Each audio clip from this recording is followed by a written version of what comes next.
Robert de Vere, we return to you in the autumn of 1455 in Lincoln. You have successfully evaded Prince Everly's intrusive and persistent spies and descended into the Tower of Lincoln, to the storehouse of grain and dried meats, in your search for your grandsire's hidden chamber. You're just about given up, having searched almost every room, top to bottom, in all of the tower, when you reach the storehouse at the far wall, beyond many crates and barrels which supply this garrison. And it's there you find a loose wall, which moves more like a door. This reveals a dark space behind it, pitch black, as there is no light ahead. Fortunately, there are lanterns abound in this tower, and you have one with you. So this false wall moves aside slightly, almost ajar, and the scene focuses in on Robert. What do you do? Well, he is going to step inside with the lantern and see if he can close it on the other side.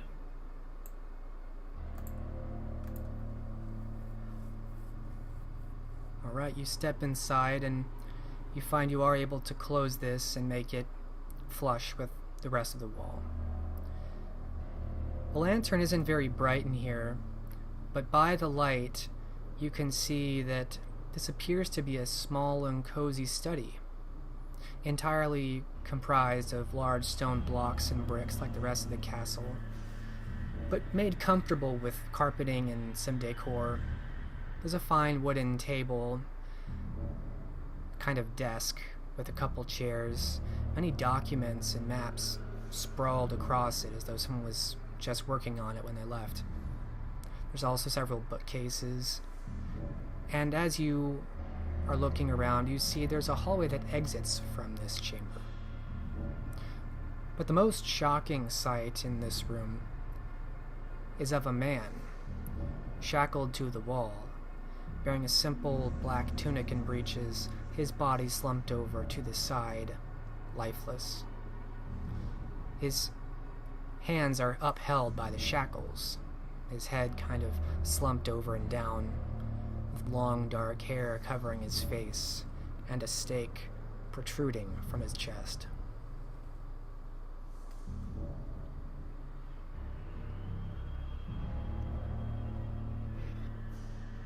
Robert will examine this figure curiously. Does he look like anyone he knows?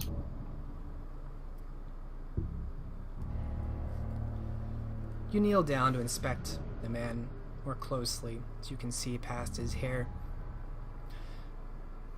You see a very pale face, which you recognize.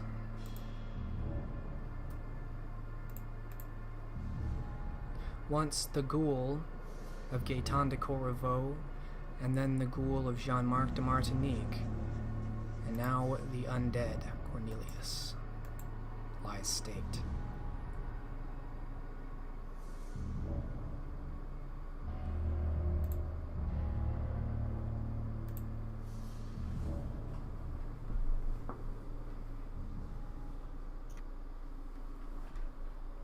Robert's eyes go wide at this realization.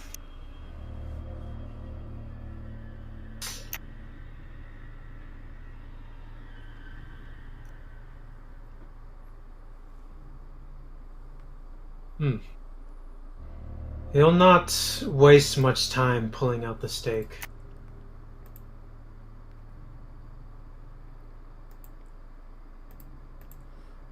Okay. You pull out the stake from Cornelius, and immediately you hear a gasp as he revitalizes and surges forward, stopped by the shackle. What? Where is he? He looks around, looking up to you. He has met Oblivion.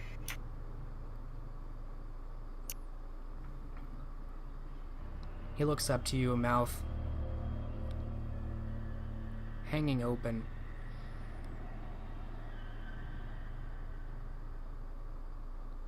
I felt it, but I cannot say when.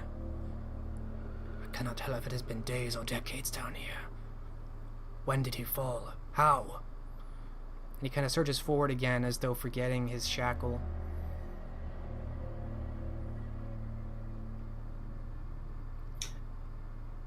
First, let's get you out of this shackle and I'll tell you what I recall. There. The table. And he gestures behind you. He kept a key.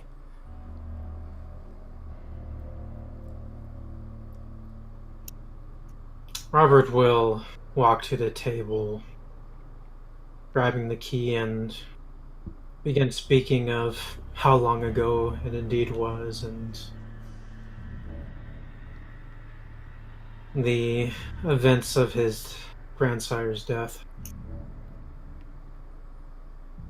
And by now it's been approximately half a year since then. Maybe a bit more. I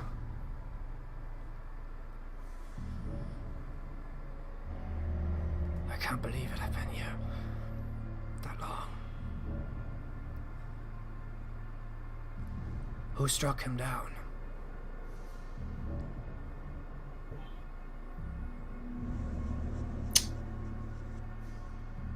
It is unknown who, exactly, or what.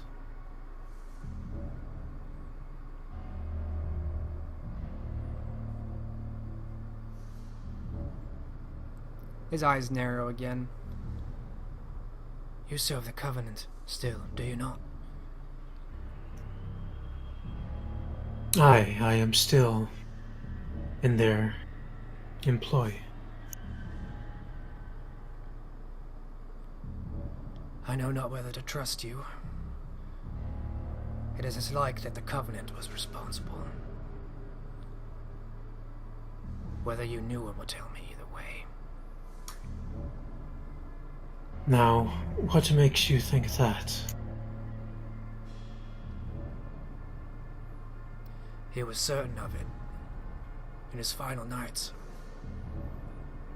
Before all of this, he kind of looks down at himself and at his hand.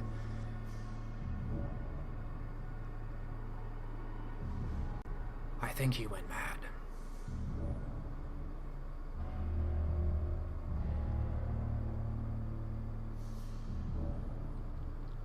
Are you freeing him as you're speaking? Yeah, he'll free him. He pulls his arm free of the shackle and stands up to his full height again.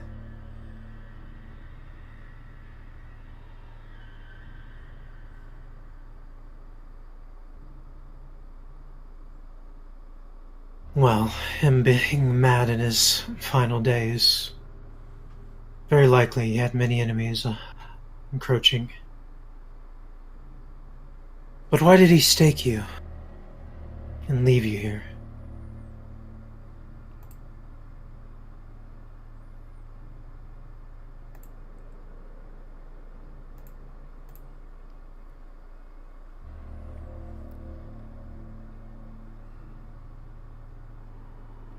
He meant to return, I think.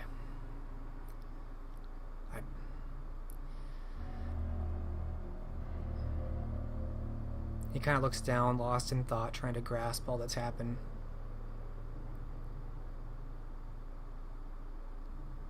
After your meeting, you and your peers, he would not allow me outside the tower. I think he feared losing me, or perhaps what I knew. And toward the end, he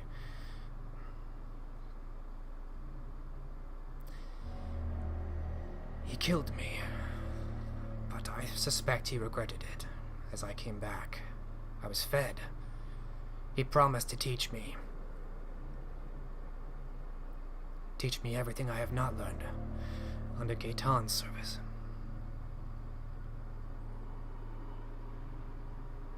But then he changed his mind. He seemed to grow paranoid again. He staked me, and I heard his voice somewhere assuring me he would return. I have not moved since.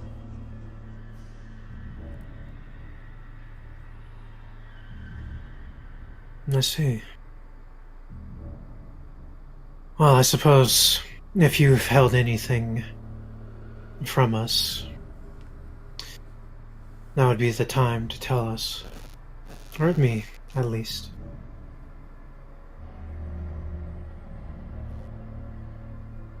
If there are things I kept from him, why should I tell you? His eyes narrow again. He squares himself.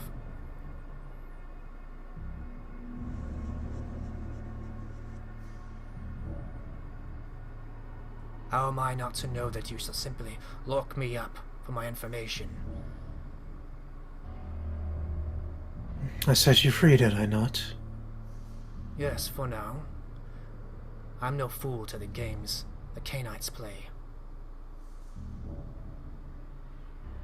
Early friendship for later betrayal. Gaetan taught me much in my service.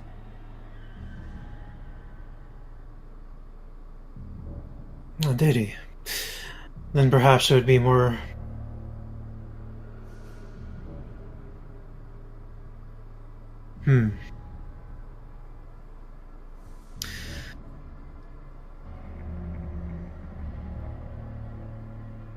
Must say, legally, your name was mentioned as an inheritor for the merchant of the staple. Those vast resources. What? His eyes go wide. He seems to loosen his tension a bit. This is most likely the reason you are kept very close.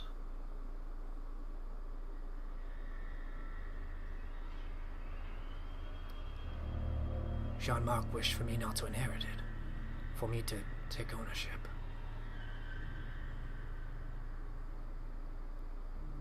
I was right all along.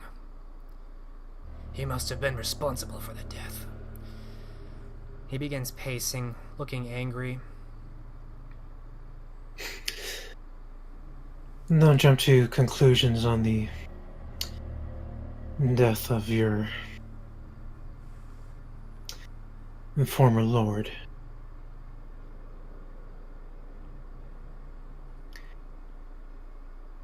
It certainly was made to frame him as being the one who orchestrated the burning of the mansion and all those within. And yet he locked me here. He would not speak of this will. He would not let me leave. Does that not sound to you the plot of a man who wished to take all? Curse it.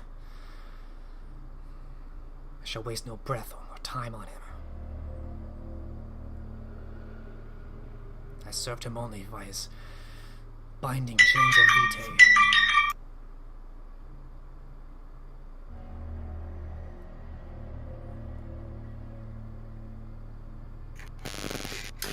Now you are free. Of course, there is a new prince here. And if they know of you and your ties, I'm sure they will try to keep you detained as well.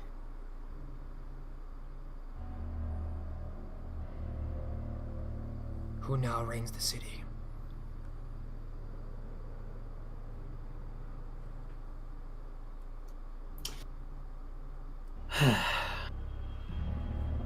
Who do you think?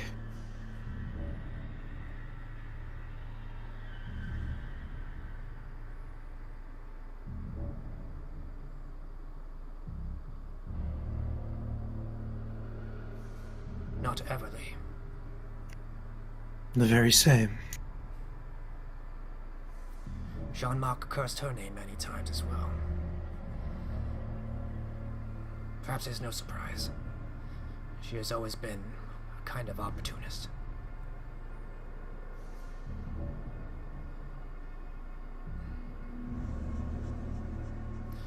He looks past you to the tables and starts to pace over to them. He kind of sifts through some of the documents and the maps.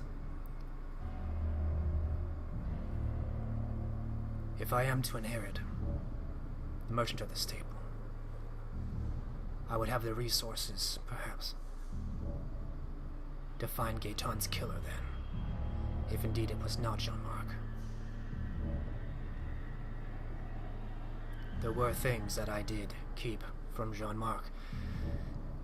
It required all my will to fight his oath. I see. If that is your goal, I certainly will not impede it. In fact, I would like to assist you in it. He turns and looks back to you, curiously. What care have you for a lost ghoul or a former gauntlet lord?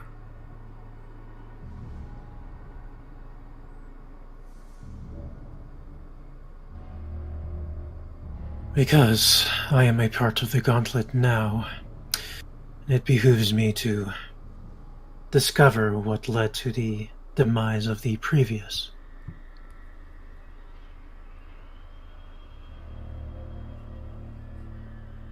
Of course, self-interest and survival. A most powerful motivator.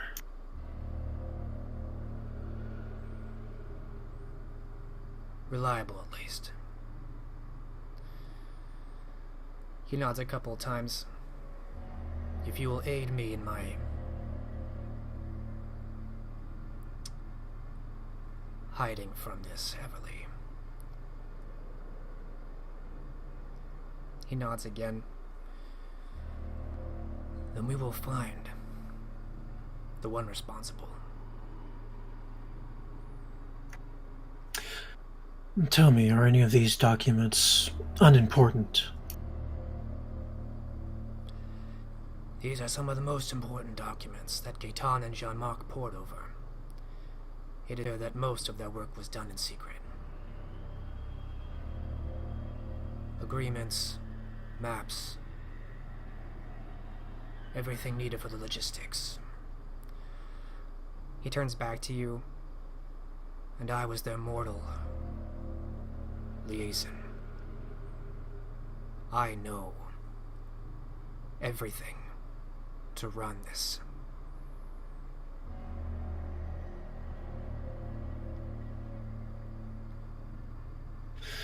Are you telling me these documents are not required for you?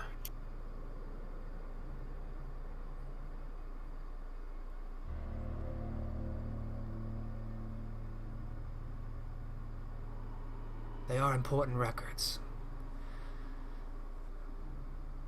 If Jean-Marc has been gone for as long as you say, then I am certain that the Mercers will have seized upon the loss of leadership. Some of these records will be out of date.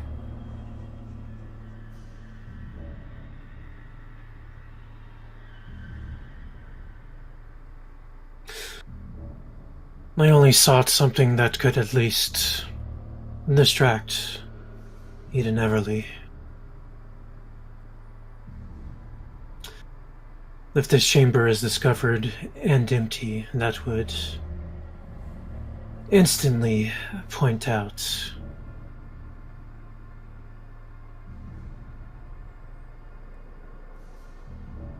what I have in fact been up to.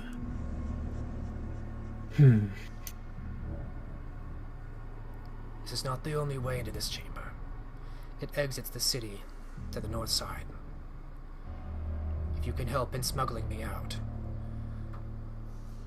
that would be a start.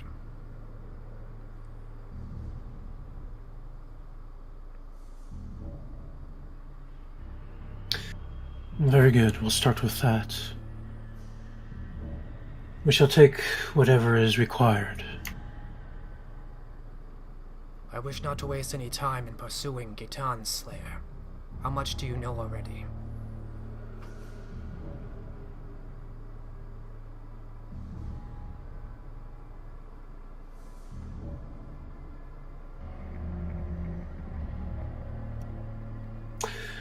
I have suspicions that it may be a faction that controls the worshipful company of mercers. The exact ones working behind them are unknown.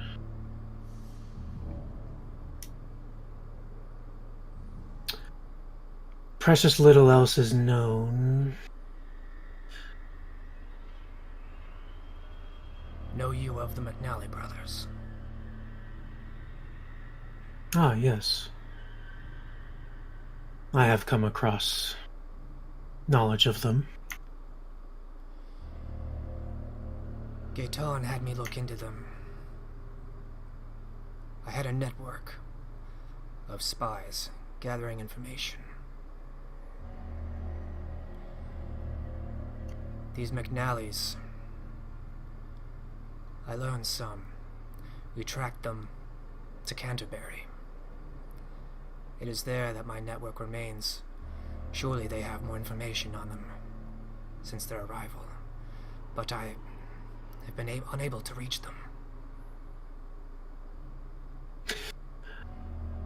The McNally brothers have fallen under the protection of witch hunters. I have been there searching for them. It was not a fruitful endeavor.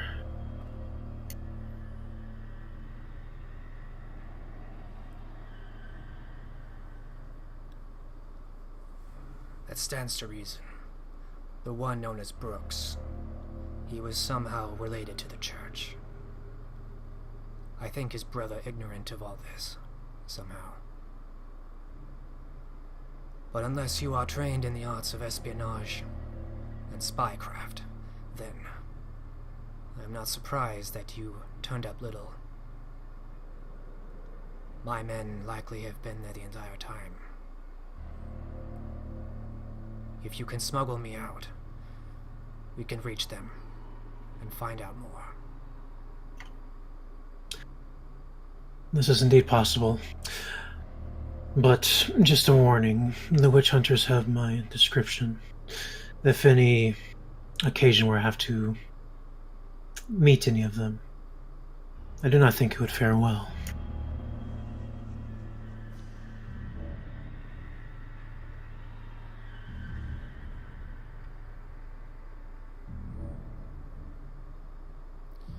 That poses challenges.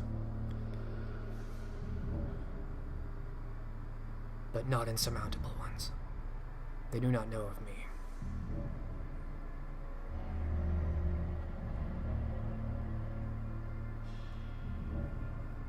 Do you have safe haven I may take harbor at? Outside of the city.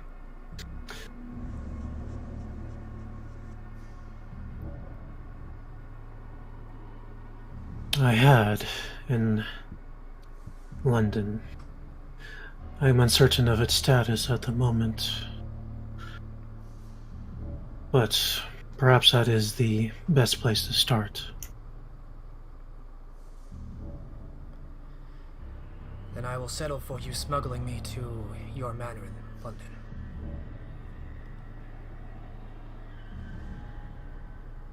Very good. Can you ride horseback? I can. But with the amount of information here, we shall need more than horse. We shall need carriage. Looks back at the table. And also at the bookshelves.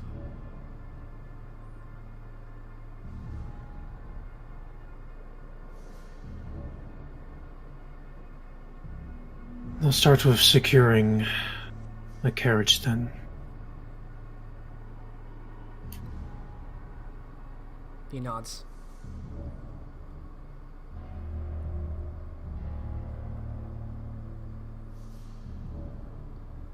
I shall wait here for your return.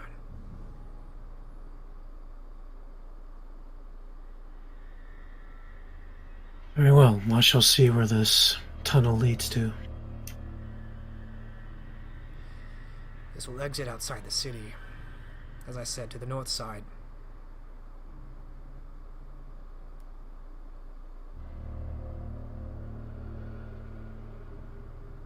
Then I will be back shortly. He nods and paces back to the table to look over the documents again.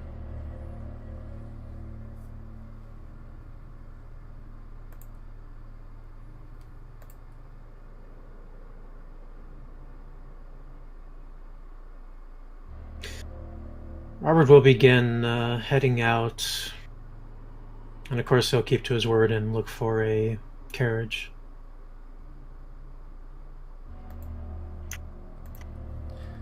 Alright, so you're going out the north, through this dark hallway? Mm-hmm. Okay. You have to walk for quite a ways. It's a long and winding path. Based on the stone and some of the dust, you think it was made many, many years ago. Maybe centuries.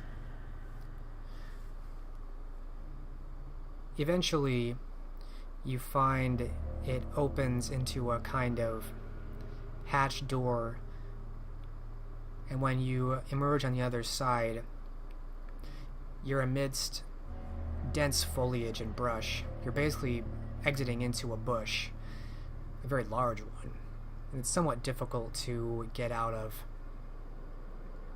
But once you free yourself, you see that you're kind of on a hillside, and there is much more foliage, trees concealing this entrance and exit. And by the time you exit and you look back, you see the city is maybe a quarter mile away to your south. So you have to make your way back on foot, and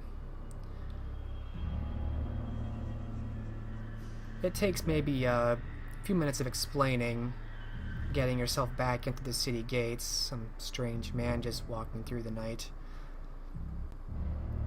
But you're silver-tongued enough to do it, so I'll spare you any rolls, and you get inside. And of course you are able to eventually find someone who is willing to hire out their carriage. Of course, at this hour of night, he's drunken in a tavern. So you're going to try and bribe this man to pay for carriage out?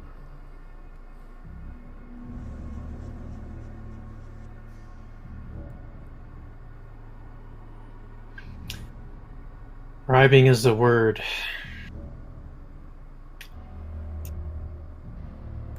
Alright. In your current financial situation, it's going to be a little bit harder than it has been in the past. As expected. How much more? I'll have you roll your resources, difficulty 7.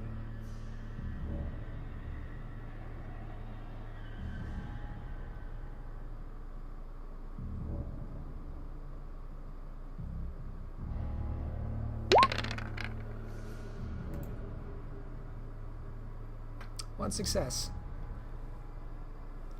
You have to dig deep for the coins. You pull out a few more silver. You know you're running low now. It's enough. This man is very old and red-cheeked. Clearly he's had quite a bit of drink. But he happily takes your coin, finishes his mug of ale, and stands up, staggering a little bit as he grabs his hat and makes his way out towards his carriage.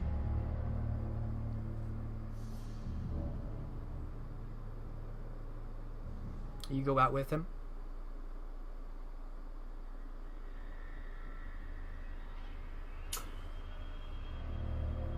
Yes.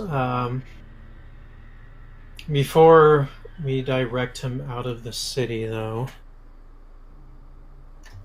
Robert may return to his manor and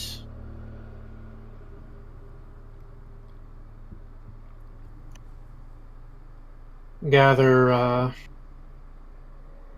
some from his herd to carry items out. That is possible.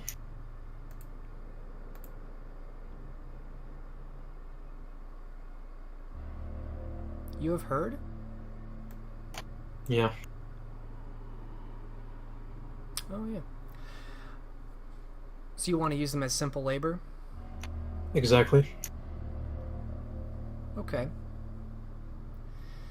They're used to a much more... Well, actually, let me give you a chance to describe who this herd is and kind of what they do unusual. Is it kind of just a few people who languish and enjoy not really having to do anything except getting fed upon and otherwise exist as freeloaders, or are they servants, or what makes up your herd? Relationship would be servants, though I do wonder about their payments as of late. Yeah, they don't make very good servants if you're feeding on them, too. Often pale and weak, unable to carry out their tasks. Luckily, he's been feeding from the inn lately.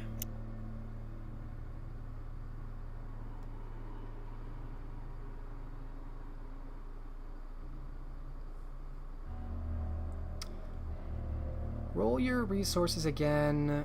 Still difficulty 7. We'll see if they've been paid lately.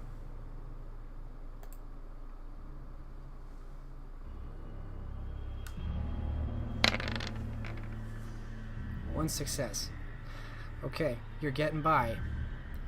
You don't know how long you can maintain this state of affairs with your dwindling coin, but right now your servants are still paid, and they will help you with this labor. So they agree to help carry stuff. They just need to be directed. Alright then. We'll get the carriage loaded and get ready to start this caravan.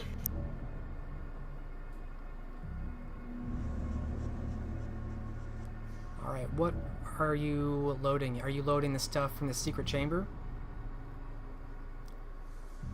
Yes. I guess Robert will also procure that demonic book he found earlier. Doesn't want to leave too much precious things here after the previous theft. Okay. It takes some time showing your servants this strange path. At first I think you've gone mad when you lead them into these bushes and you find this latch, which surprises and entertains them. And you show them what to bring, and at that point Cornelius is a bit skeptical when you see other people have been brought back with you, but he seems to go along with it, and he helps direct what needs to be brought. And so your carriage is slowly but surely loaded just outside the city to the north, not too far from the city. The carriage driver, since he's been paid, doesn't ask questions, fortunately. So he does not seem either to care or doesn't want to know why this small group of people is coming out of these bushes and trees, bringing many ledgers and books. He suspects some kind of theft, but he's leaving anyway, so it doesn't really seem to matter to him. He's already been paid. So the carriage is loaded up. Cornelius and... I forgot, you said Guy DeFree's coming with you? Yeah, I'll come along. So Guy DeFree and Cornelius join you along with your herd to help move the supplies, and your carriage is very full. It's very cozy in there after everything is brought in and everyone sits inside. And where do you direct this carriage?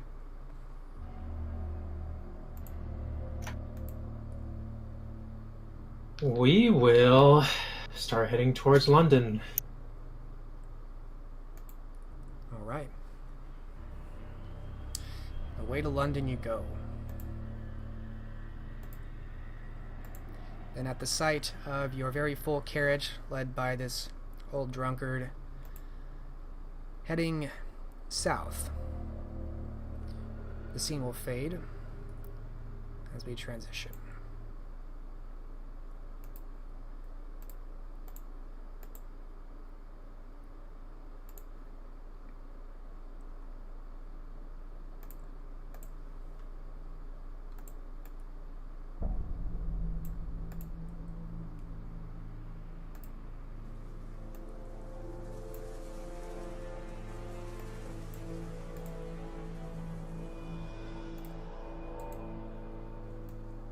We return to London. The Chamberlain Manor in the study where Elined has just now told Cormac and Judith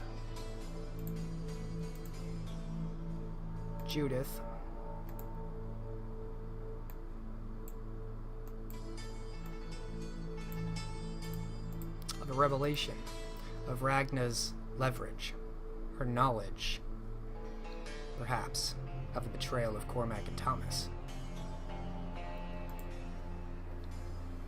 And it's just at that moment when she tells the both of you that she knows, the scene opens. I'll leave it to you.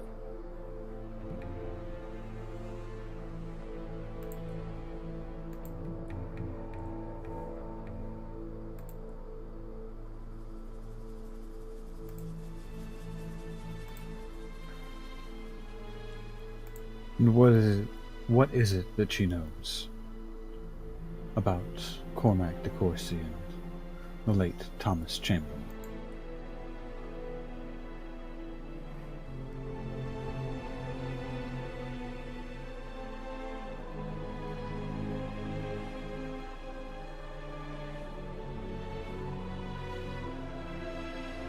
More specifically, the siding with the rebels. She brought it up in my meeting with her. It was not something that I leaked. It is something she knew beforehand.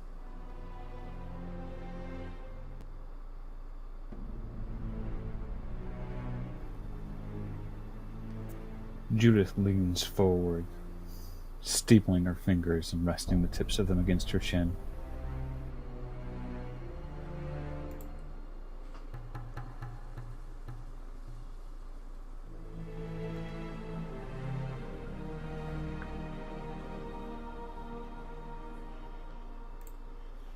She casts a sideways glance at Cormac.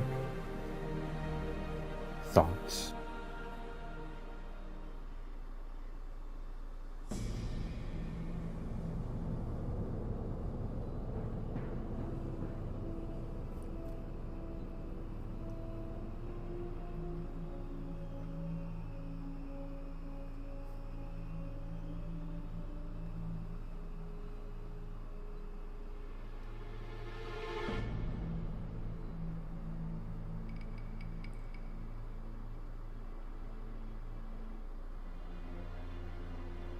Oh, snaps. Can you hear me now? Yes. There you are! I've been talking this whole time. I'm like, oh no.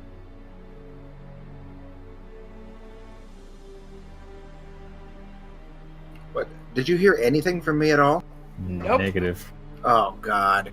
Okay, so when this is all revealed, and Judith looks over, a dark look crosses his face. He says, "How can she know this? You don't even know what we've been doing." When I went there to give my support against Barbaros, which I did specifically phrase as a support against Barbaros, she was going on about how I have many paths in front of me, and going on about people and their specific alliances, and the matter of late Thomas and, well, yourself came up.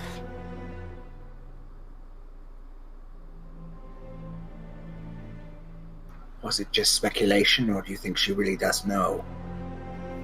Yes. She mentioned that she's been watching me this entire time, so she could very well have eyes in places. But what did she say?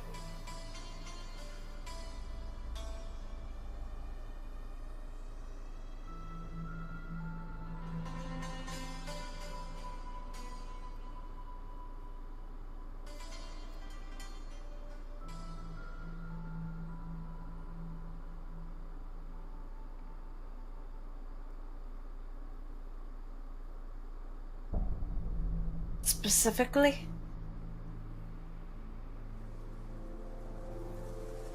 Preferably. It's very difficult to combat speculation and generalization.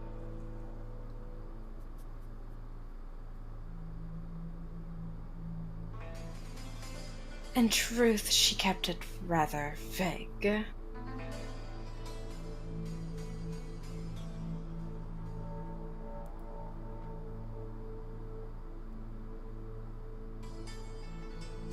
Enough to get across that she does in fact know something.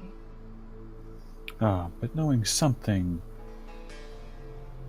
doesn't mean anything.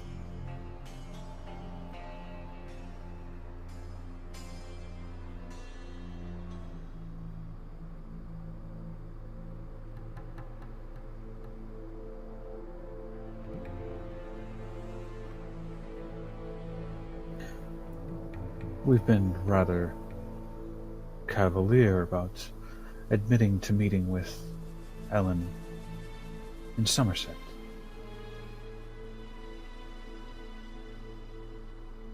Dorset, my bad.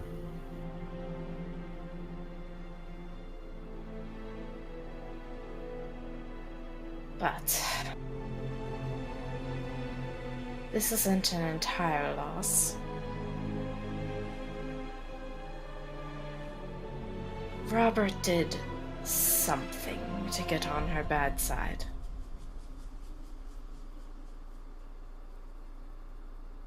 Your new cause could very well have a new ally in him if you play your cards correctly. He does like to save his own skin, after all. That may be a very hard sell indeed. Our current course of action is risking more skin than it's safe.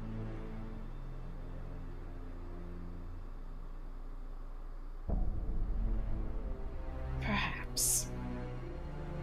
Perhaps it is so.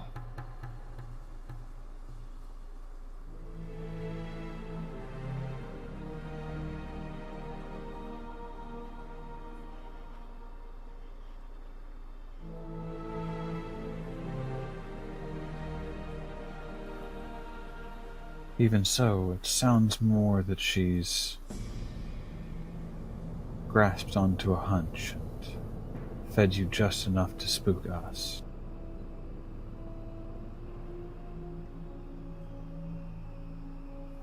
Which either means she's hoping that you'll come and tell us, or she's hoping that I'll leak something in order to save myself. I was going to say, or she hopes that you know more than she does on the subject. But yours works well, too. And for our own continued safety, I'm sorry, Elined, but we can't tell you much. Of course. I expected as much. I consider you a friend, but things have now become difficult. And plausible deniability provides you some protection. You can't tell her You what think you the don't. princess would care about that? You can't share what you don't know.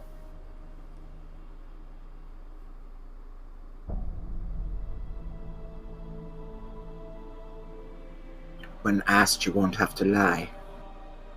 We didn't tell you anything.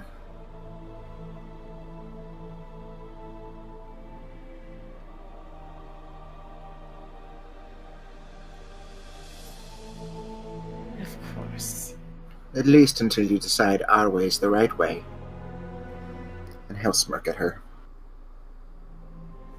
Without a stable structure provided for comparison, that is difficult to do. I prefer to think that it's the least wrong way. Of the two available, at least.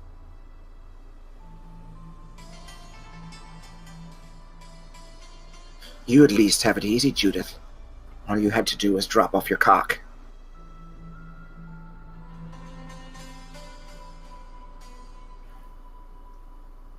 Speaking of which, how do you get around with those things?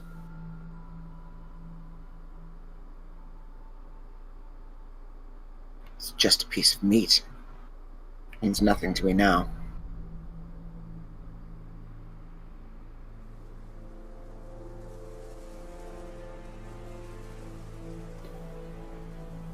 Discussion from the time.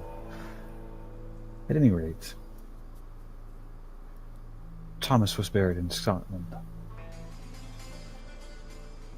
I mean to leave him there.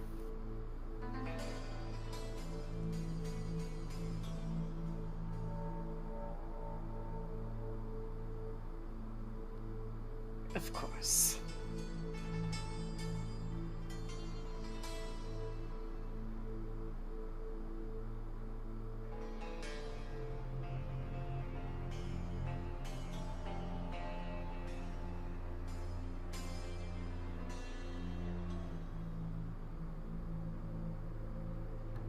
But just because you have an out doesn't mean Cormac doesn't, if she does in fact know more.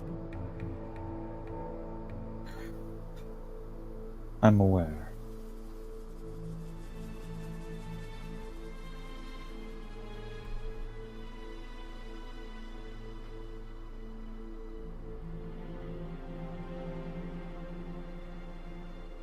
Speaking of that, there's something I didn't tell you. He looks over to Judith. We were being followed. I didn't want them to know that I knew.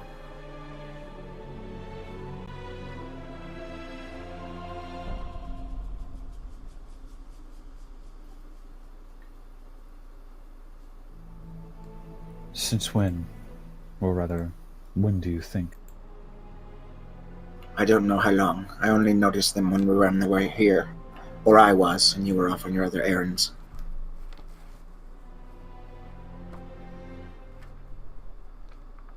It's too dark to see them properly, but they were certainly following me.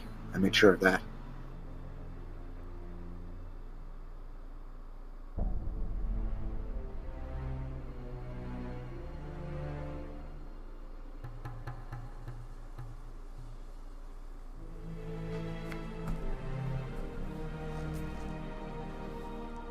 If they know who I am, it's no secret that I'm staying here. It should hopefully not put your house at risk. The house is at risk for a number of reasons, not least of which because it's the local base of operations for the Gauntlet. To wit,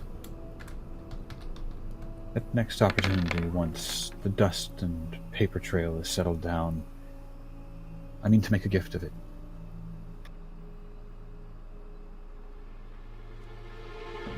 To whom? The Gauntlet.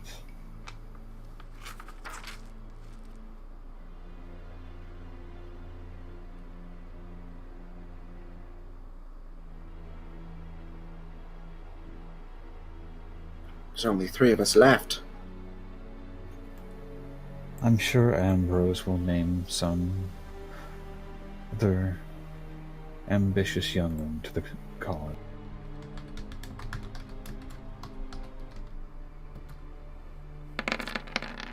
He's going to have to. If word of Ragnar's suspicions get out, it won't be long till I become a pariah. Unable to set my foot in England. With how temperamental he is, he could cast out the lot of us. Attempt to, at the very least.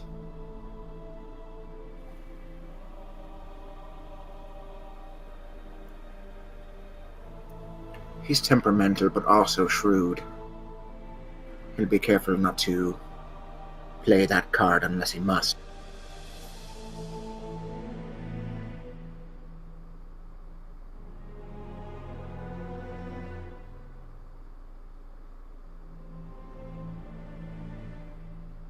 That being said, my being here puts you all at risk.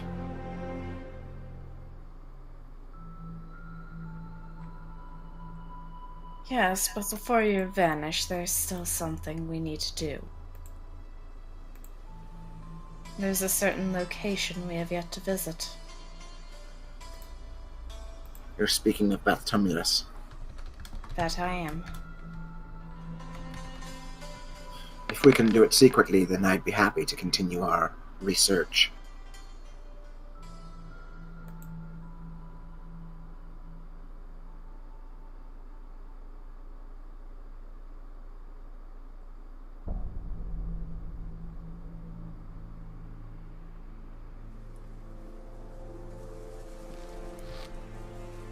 But the danger might be too great now.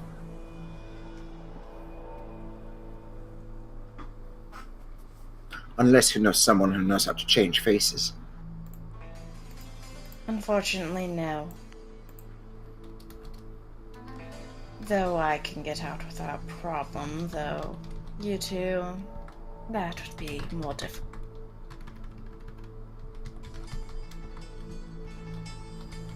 I'll be fine. For the time being, I have other arrangements that will suit my needs. I could enact a cunning disguise.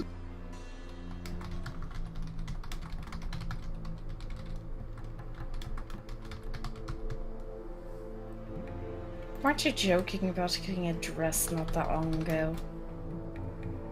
That was a jest, yes.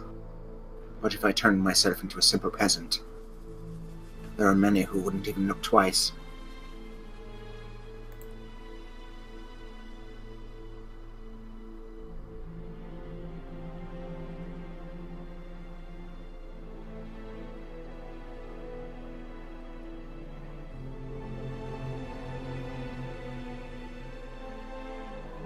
Lay on the Dublin accent thick as you can.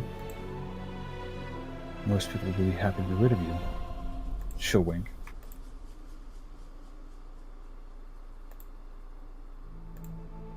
I'll have no trouble making myself sound like a bumpkin.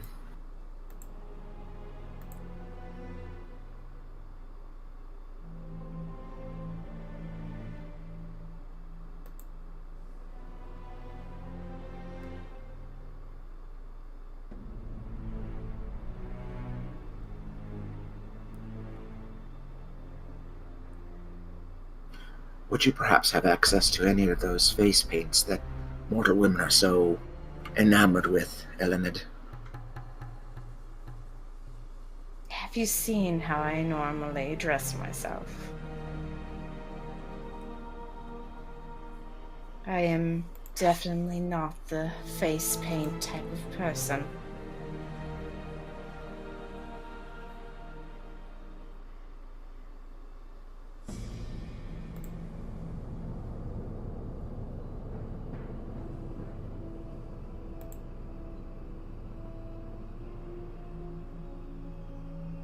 Shame.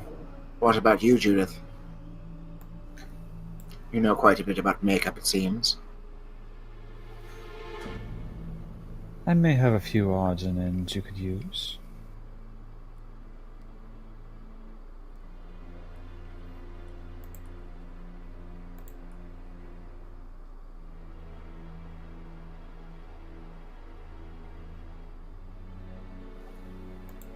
Though I've never cared much for rouge and the like. No need.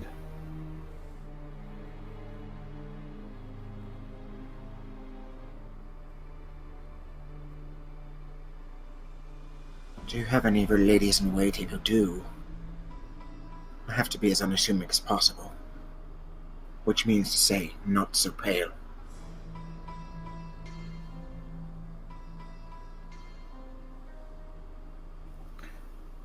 I've actually found that it's easier to make the skin look a bit darker rather than redder.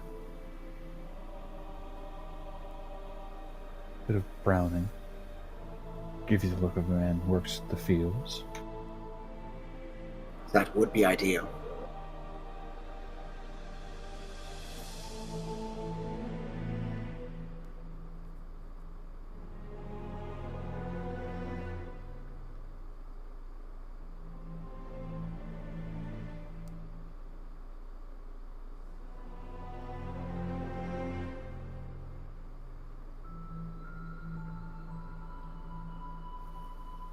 It's all available there, up in my chambers.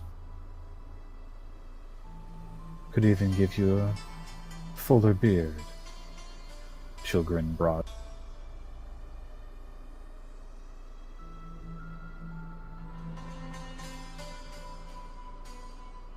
Whatever we must do, but I'll need help, or I'll end up looking like a bloody clown.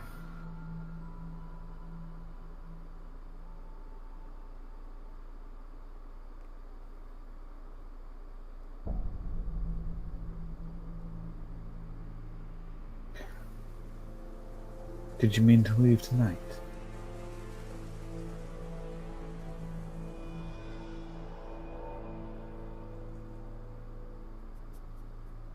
I don't know. Do we?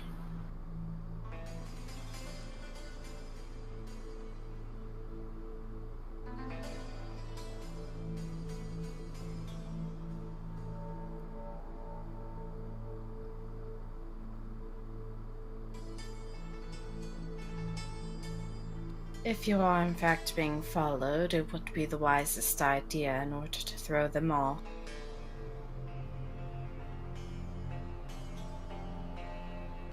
I'll need some peasant clothing as well.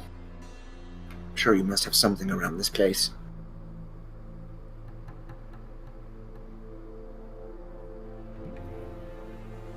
I'm sure some of the staff left behind something.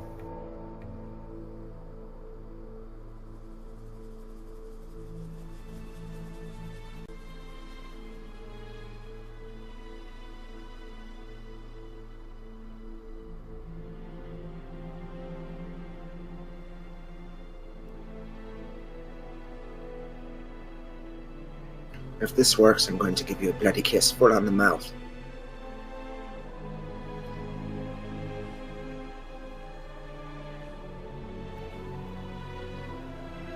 I shall await your return with bated breath then.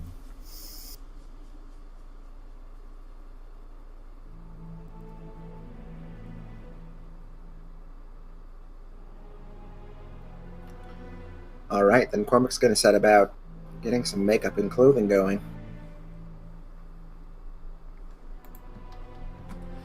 Alright, you find in this manner there is some servant's attire for the house staff. There's not much in the way of I'm blanking on the word.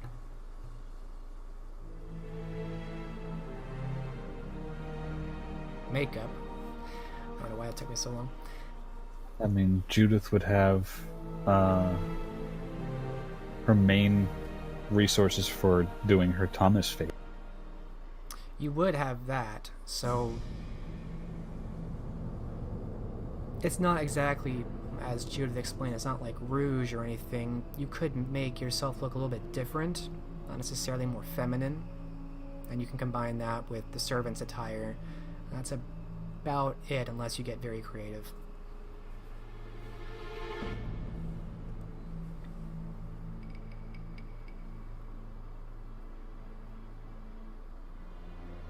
It'll have to do then. Alright, and if I'm understanding correctly, the goal is to look like a peasant woman? Or just maybe Just a peasant man? Peasant man, yes. peasant man, okay. That's a little bit easier. I was wondering why you were talking about making him feminine. Yeah, and if you can find a straight razor, he'll shave his head as well, although it'll grow back the first time you're Yeah, that exists. So to come up with just a costume to make yourself look different, and overall the whole act, I'll have you do a wits. Oh, let's see. crafts seems applicable? Performance would cover the makeup to me. Yeah, we'll go wits performance. That sounds good. Difficulty 7. Can Judith assist? I'll let you add in... What's your performance, Judith? 2. Okay, you can add in an extra die, Cormac. Alright, I am spending a willpower on this because he needs this to work. He's putting all of his attention into it.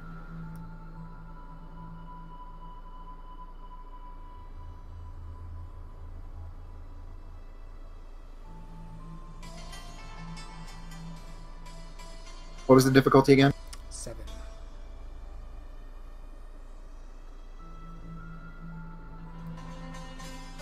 Oh, please don't buy. Hey, 3 total successes with willpower. 3 successes. Alright.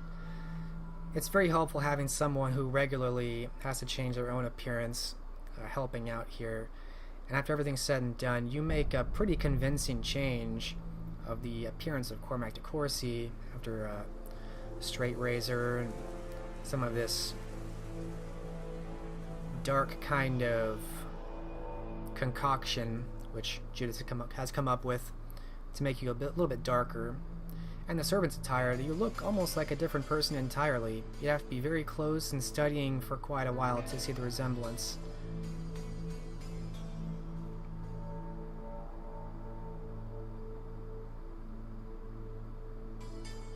I assume that Judith does have mirrors, Yes. Of course.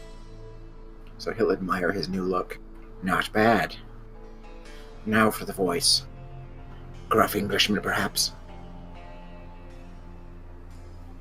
What have you? I think perhaps Irish bumpkin.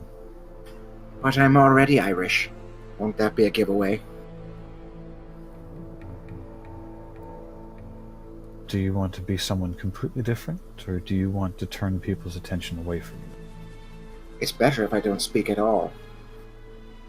Servants should not speak unless spoken to.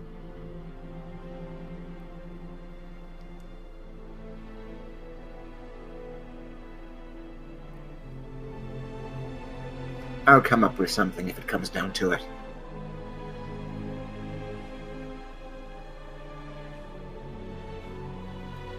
Hunch over a bit as well. Typically after a certain age, the average servant is a bit uncomfortable standing at his full height. Especially the men, they tend to do more heavy lifting. Something like this, then, he says, hunching his back slightly and putting a shuffle in his gait. It looks very stilted, though. He's not used to walking that way.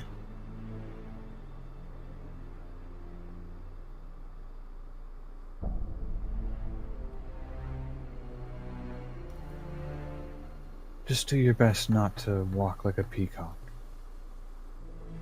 When have I walked like a peacock?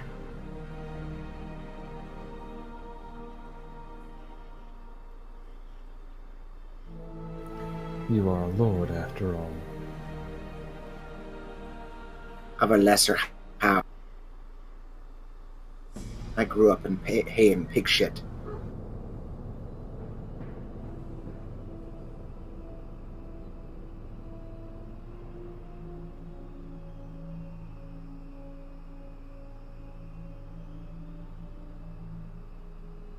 I spent more time amongst the peasant children than I did amongst my own peers.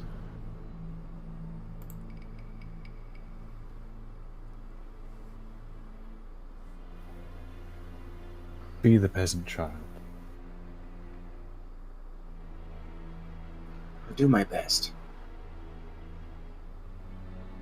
In the meanwhile, at least the look is right for Elined's faithful footman.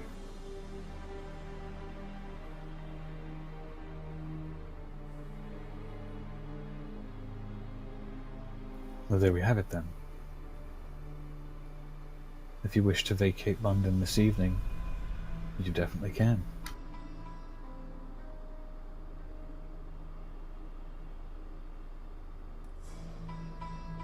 I'll need to leave Gringolet in your care.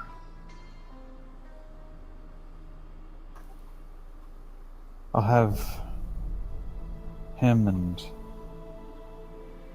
my own horse brought to the stables at the inn. I'm still not certain this particular household is completely secure.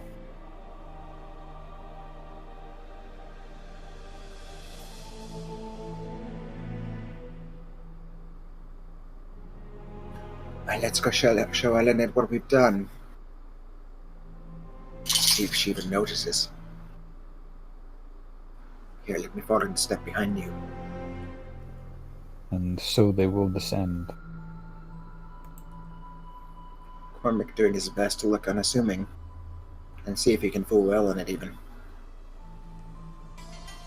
Alright, you descend. While from- they're Go ahead. while they're up there, can I keep an eye out, see if there's anyone scoping out the house or anything like? Sure. Perception alertness, standard difficulty.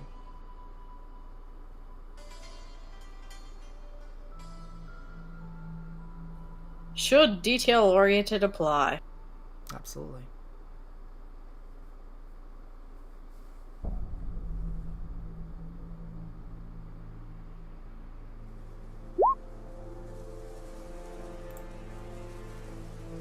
Wow, it's 9 successes.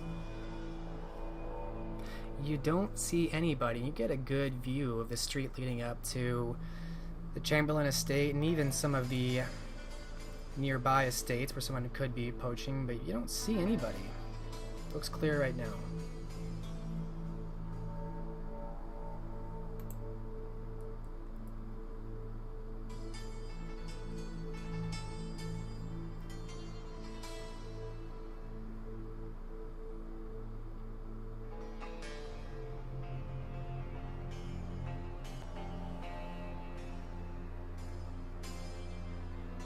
Alright, that's what she's going to be doing until they come back down, is just keeping an eye out, because he mentioned he was being...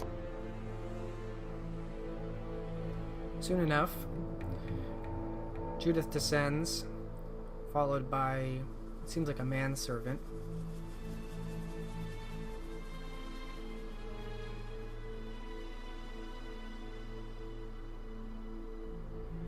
She'll briefly glance in her direction before looking back out there. When is Cormac coming back down?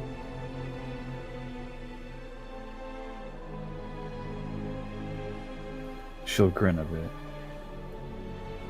He'll be on in a moment.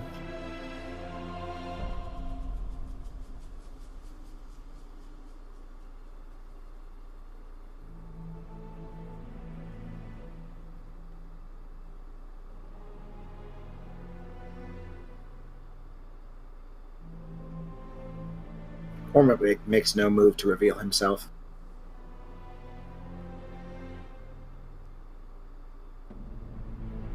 His bald head glistening in the torchlight.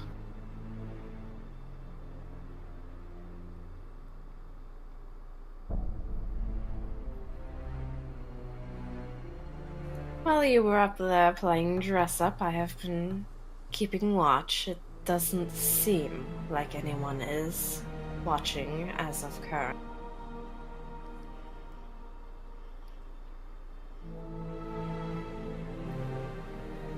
Even so, I'll sleep more easily during the day elsewhere.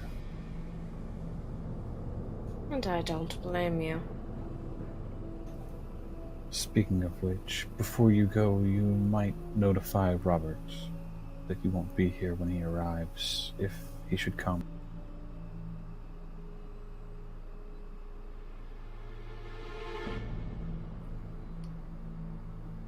After speaking with him in the past, we were due to meet up in another year. It's not quite at that point. Still, news of Thomas's demise may draw him here.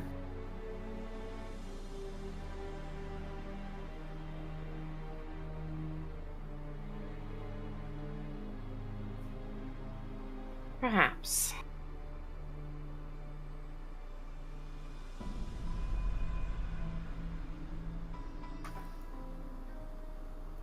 It seems distasteful that he should be greeted by a cold house, unaware.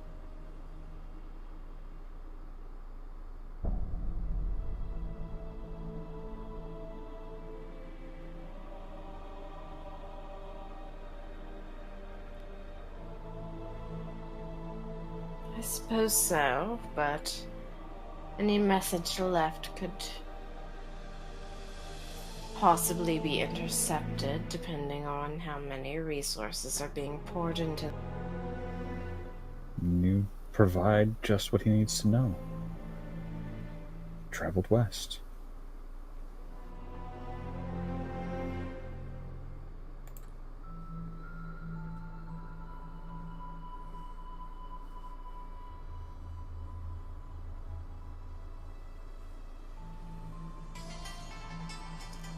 Alright, she'll go and write a little note for him. Okay, what do you want to be on the note?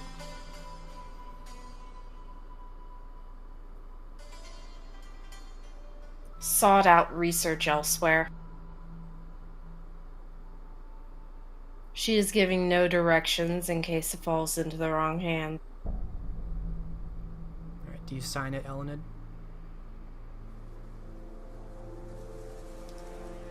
She trusts that he should be able to have some amount of familiarity with her writing style since they collaborated on that poem a while back. Do you at least leave it with a servant, addressed to Robert?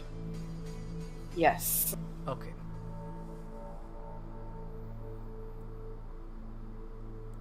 Alright. If or when he arrives, an unsigned letter with Elined's handwriting stating sought out research elsewhere is addressed to Robert DeVere. And then what all do you do? All of you.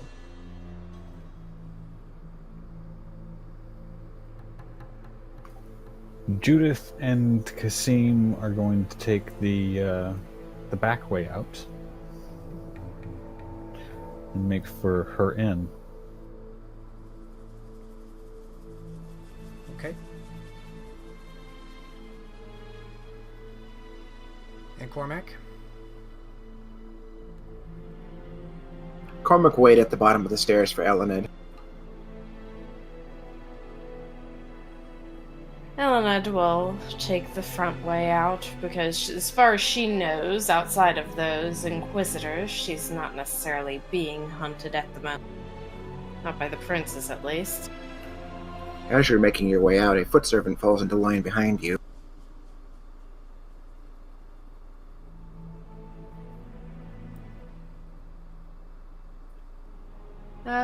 Can I analyze this foot servant's face or any of their features to see if they seem familiar?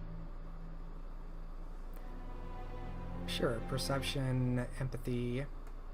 I guess perception. You do investigation or alertness.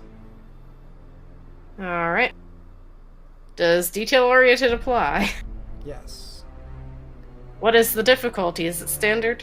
It will be 7. You must overcome 3 successes.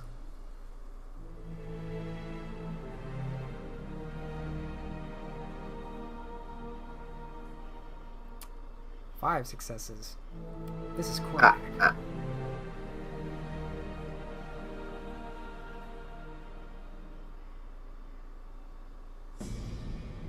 Huh. Did rather good job on that. Pardon, milady.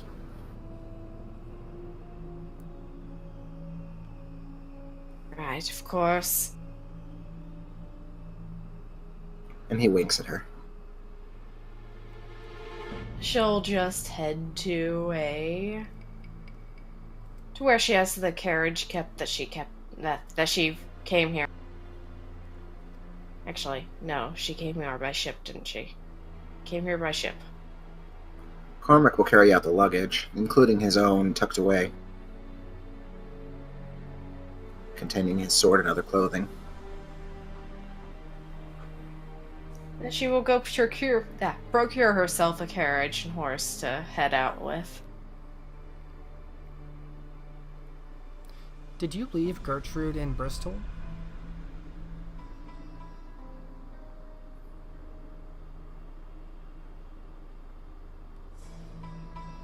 I didn't specify bringing her along, so I could say she is.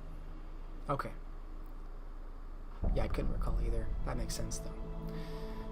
So you're able to procure a carriage, and with your influx of resources, it'd be trivial for you to roll on it, since you're flush with silver. So you and your manservant are able to find transportation out of the city.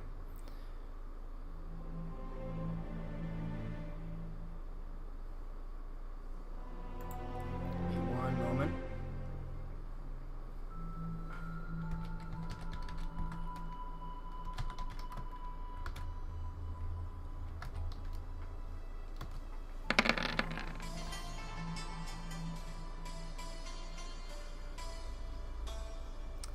All right. Soon enough, the two of you and your belongings, Cormac's belongings, are on your way out of the city. Where do you mean to go off to? She figured that if they left by ship in this city, they would have been watched and easily noted where they were going.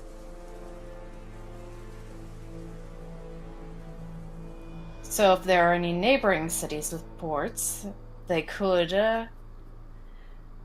ride a ship down to a nearby city and go up to Bath Tumulus there, or they could take the longer way of going by carriage.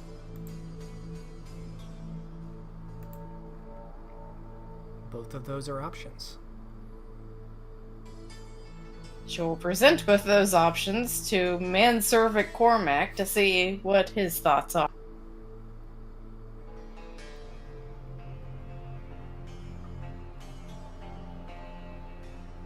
Cormac nods his approval. Not comfortable with speaking until they're away.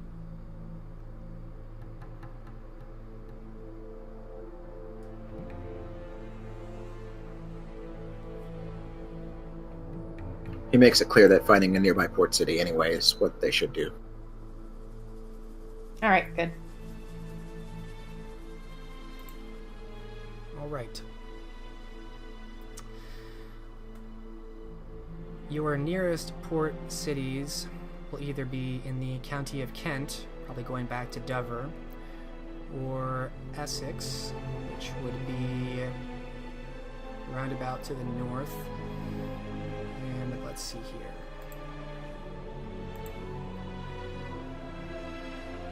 Colchester would be the port.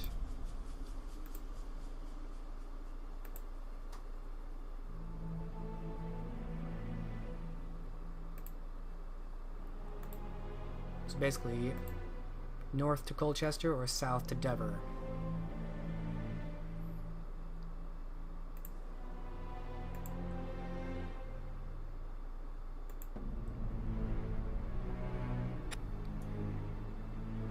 We'll go Dover. Okay. Give me one moment.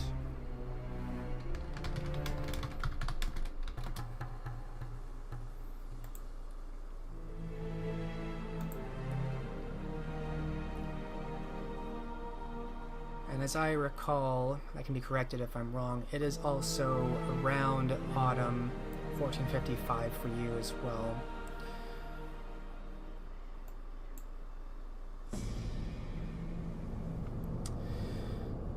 So about 70 miles east of London, east and south. You will be crossing by Canterbury, and you again feel that uncomfortable weight and that sense of guilt as you inevitably pass within the range of the city to feel it. Cormac, this is a new experience for you. You've never been to Canterbury, and you grow increasingly uncomfortable the closer you get to it, but it starts to abate when you start to leave.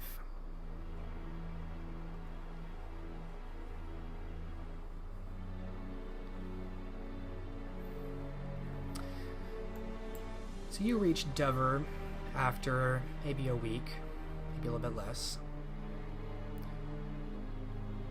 And of course you have silver enough for a ferry when one does arrive. It happens to be going the direction you want. And your goal is just to sail west and take another port, and then carriage up north to Bath Tumulus? Yes. Okay. So you actually will be making port at Weymouth in Dorchester, a place you're familiar with but haven't been in over a year now. You recall meeting Amelia and Prince Gabriel, if he is still prince there. From what you heard, there was some interest in him by the Covenant princes. But I'll assume that you don't linger in Dorset and make your way farther north. Not unless she's told to stay there.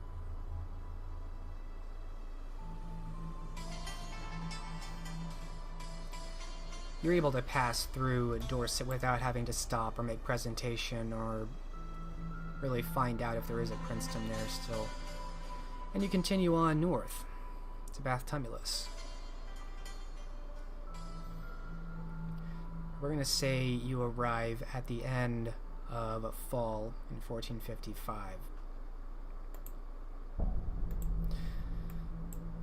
Meanwhile, just want to check in on Thomas, or I should say Judith. Now, you and Kazim are able to make it out the back of your manor, as you are very familiar with the side streets and roads around your manor. It's like an old glove trying to escape. Where will you go? Well, she's going to give him direction to the next day, come back for the horses, make sure they're stabled at the inn, and then they will both go check in on the inn. Alright, checking on the inn. Everything seems to be running fairly smoothly. Business as usual. Your herd is intact and healthy and hale, so far as anyone can tell.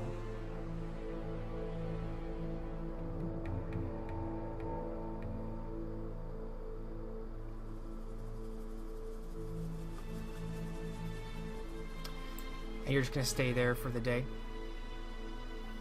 Well, it depends on how late in the evening it is. If they had enough time to make it out of town at least, start their travel. I'd imagine they've got a little bit of time before.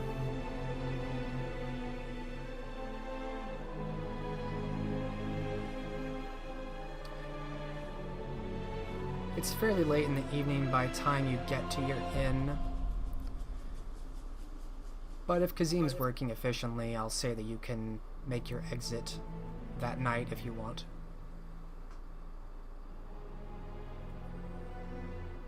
Well, really, it's just leaving at this stage. Judith has enough of her own things at the inn already, so she doesn't really need anything from the manor. And most of it's already been removed, but for some skeleton staffing and a few pieces of furniture.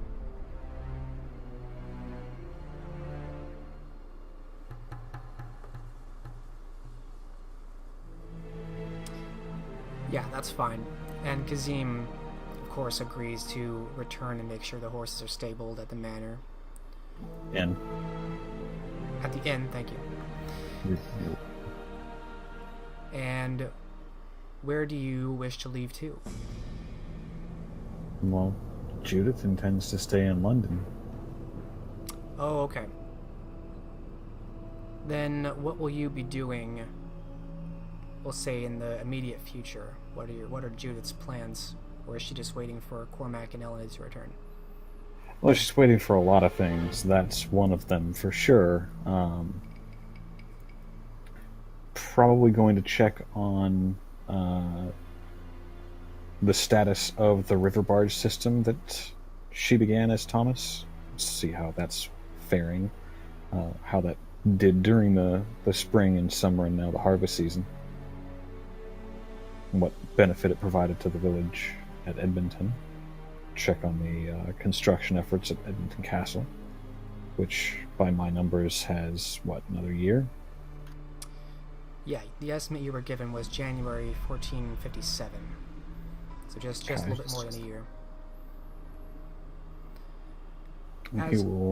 Go ahead. So she'll also direct her remaining retinue to garrison at the castle in as much as they can. I don't know if there's sufficient lodging for them at the moment, but rather than leave them at basically an abandoned manor house.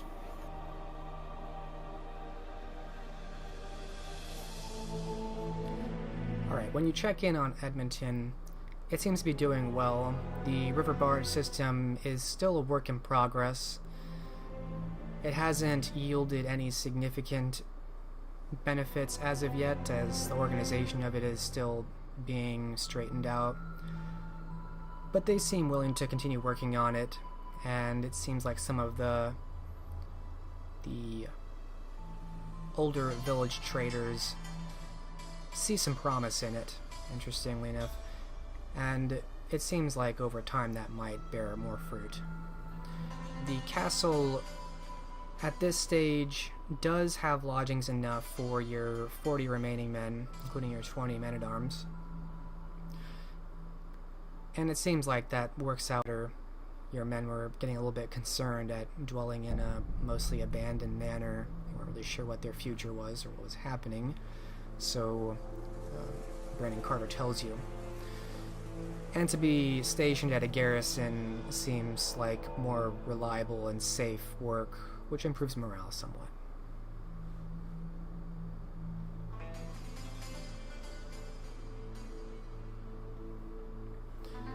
You do also hear during this time, well actually I'm going to jump back to Robert to make sure. Robert, by around the end of fall, 1455, your carriage with Guidefree and Cornelius and your herd, and all of these belongings, these ledgers and documents and maps detailing the logistics of the merchants of the stable, arrive in London. Which manor do you wish to go to?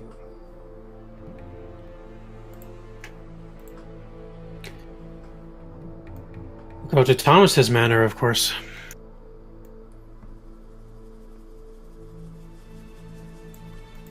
All right.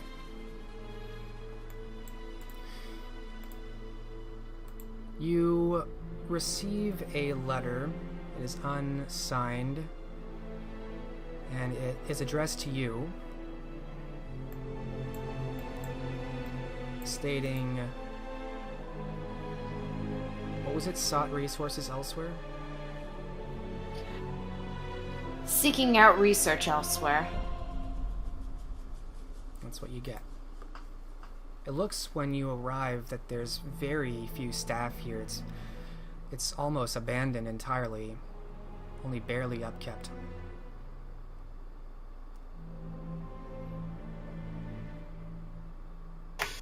No surprise there. He'll ask the staff who their current lord is.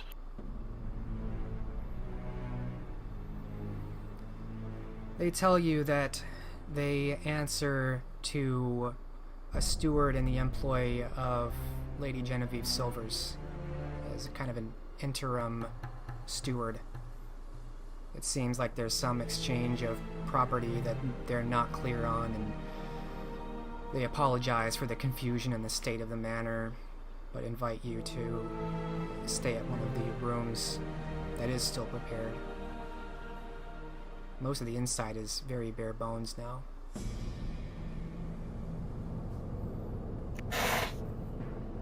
Since the offer was made, I'll set up here for now.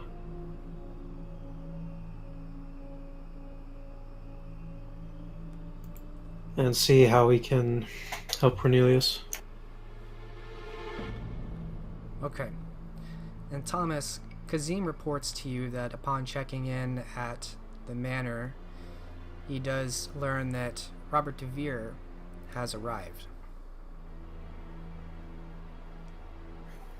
Judith has no plans on checking in on the inn, but does appreciate the update and entreats Kasim to keep tabs on that. If he leaves the city, I'd like to know. Otherwise, let him be about his business. Kazim agrees and returns back into the city.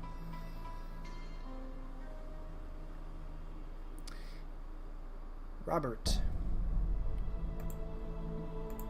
Roll a perception alertness, standard difficulty.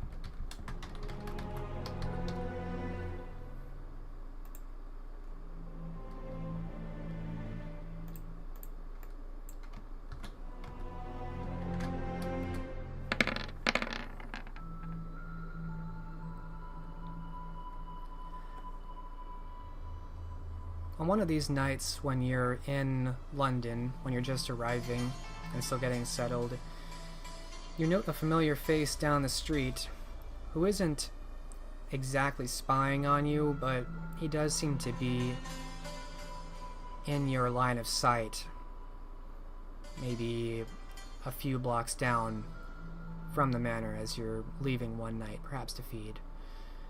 You recognize the ghoul of Thomas Chamberlain.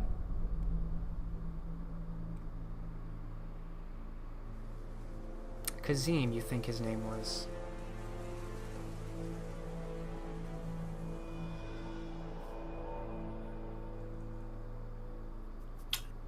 He'll approach Kazim.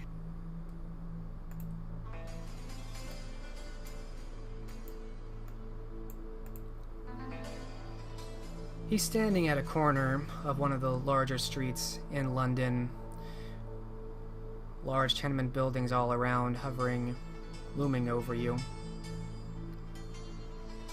He's very dark skinned, which makes him stand out amidst the crowds. Very short, black hair, although he's wearing fine attire. Kind of a nice red and gold trimmed tunic and hose, and he holds himself in high regard. He smiles politely as you approach. Master Davia, good evening. And he bows sharply at the waist. Good evening. Kazim, is it? It is.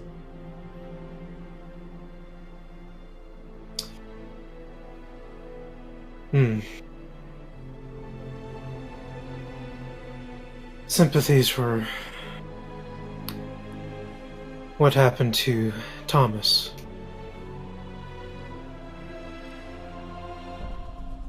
His face grows a little bit dour. Ah, yes. Master Chamberlain, the regrettable loss. I do not wish to bother you this night. It is good enough to see a friendly face. I was just passing through when I noticed you. Please do not Tell let me me. keep you. Don't be in such haste. Whose employ are you under now?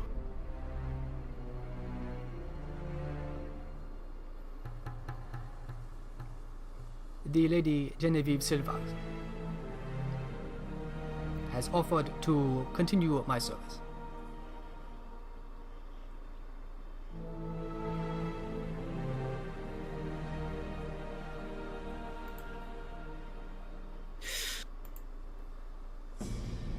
On that She note, doesn't. I really should be leaving. I should not keep the lady waiting much longer. I apologize, I cannot remain to discuss further with you, Master Devere. Well, if you're going to meet with Genevieve, I certainly would like to come with.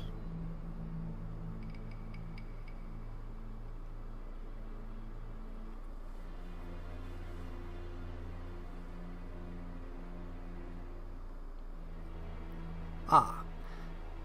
Lady Genevieve is very careful about whom she entertains. She is not expecting any guests tonight. However, I will ask, and if she has openings, I will return to find you.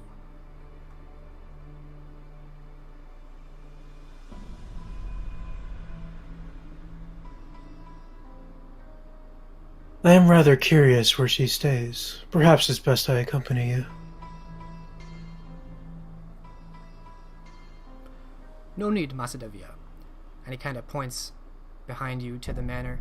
I see you have retained lodgings. I shall come find you. It is a very large city, after all. And he smiles politely. And he begins Of course. He begins to But I have not. leave. Starting to turn on him. Trying to, unless you like hit him or something.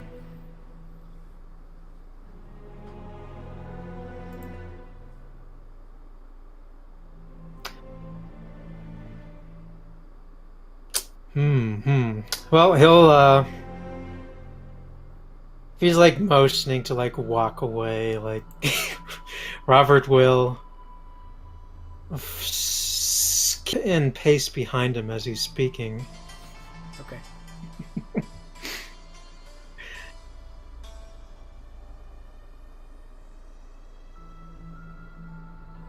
I see you are in a rush. Still, I have not given Miss Silvers my thanks for allowing use of the manor.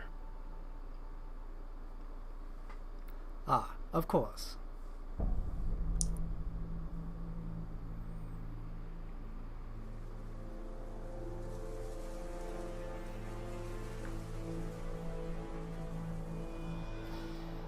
He continues to walk through the streets. Let's think about this now.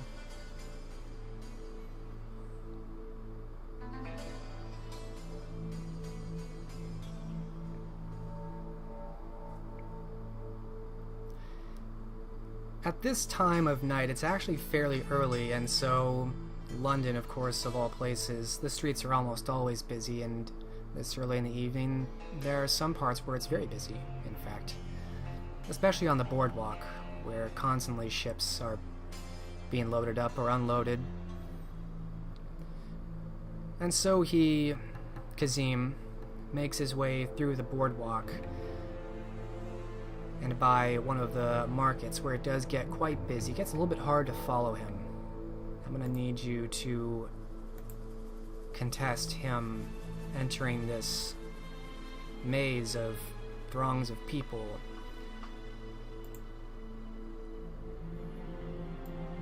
And he is going to try and lose you.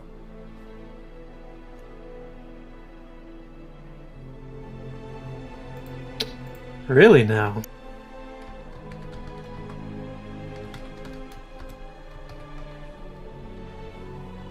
He's not going off in a sharp run or anything. It's more out of character knowledge than anything.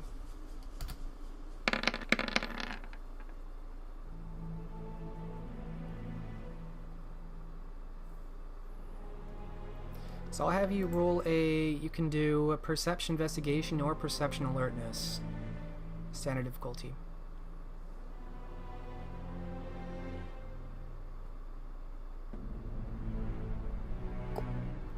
Huh.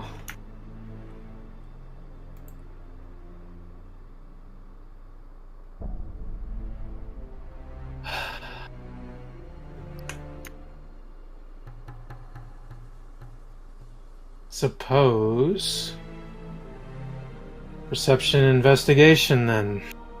Okay. And he'll also heighten his sense of sight. Well, that makes Is it things a lot urgent? easier.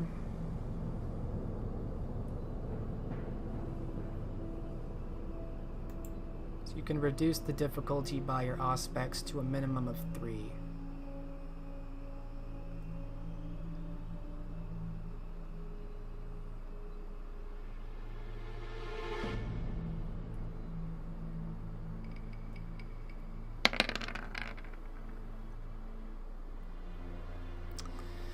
Three successes. He rolled 6.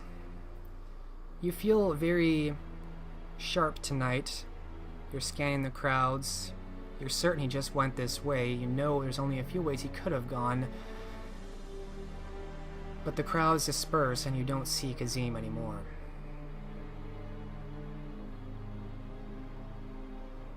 He seems to have gotten away.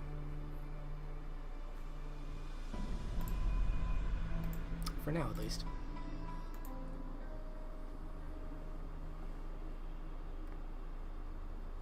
And so you're left standing in one of these market squares as throngs of people pass you left and right. What district is he in? We will say that you are on... I think it's called... Let's see here.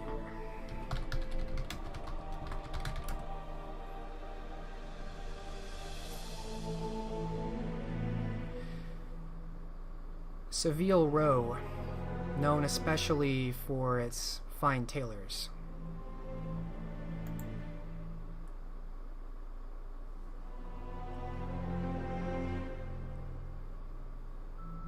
Place known for its fine tailors. Mm-hmm. Oh, then. He'll start searching the tailor shops.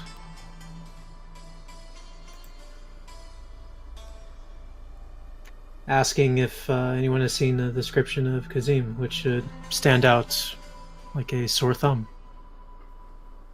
Well, a well-dressed black man in London in 1455 does tend to stand out. And you search.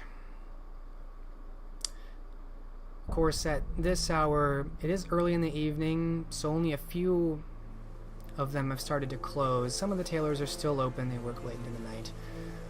Some of them have closed their doors to those seeking more business, and you seem to have exhausted all the possible answers after maybe an hour of searching. The only one left... One moment.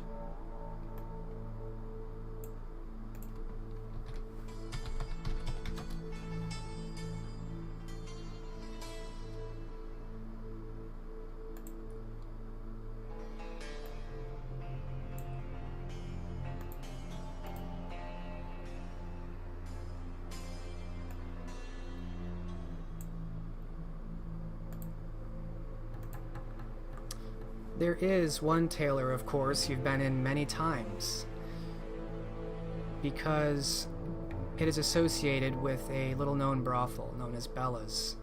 And of course, beneath Bella's brothel is Elysium. This is the only one you have not checked.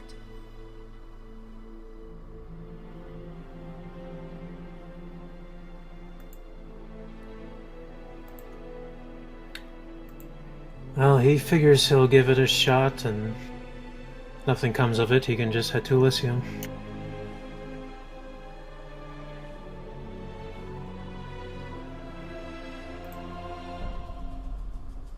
Alright, you descend into Elysium past the brothel and everything?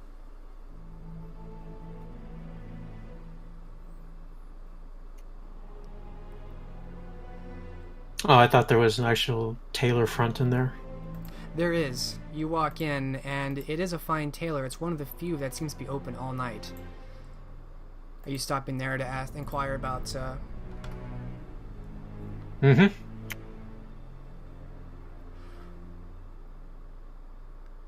You quickly do get an answer from the man who recognizes you, because you've been at Elysium in London several times, so you know the proper verbiage to request access to the special services below.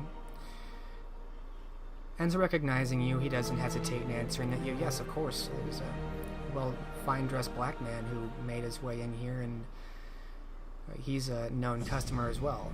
Kind of winks at you, knowing what that means. And he descended maybe half an hour ago. Robert gives him a very warm smile and thanks him.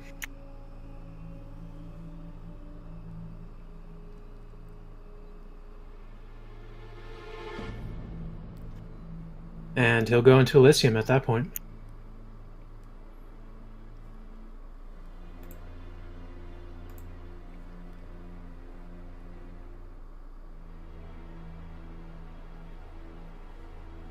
Alright, so you pass downwards into this central salon, lounge, many plush couches. Of course, fine wine is being served down here. And you pass by a number of intoxicated, well-dressed men and women, speaking quietly and intimately. Here and there, you think you can hear the sounds of the pleasures of men and women enjoying intimate time together. And you also see scantily clad women coming in and out of rooms. And you make your way downstairs into the Elysium Ballroom, passing through a cloth screen.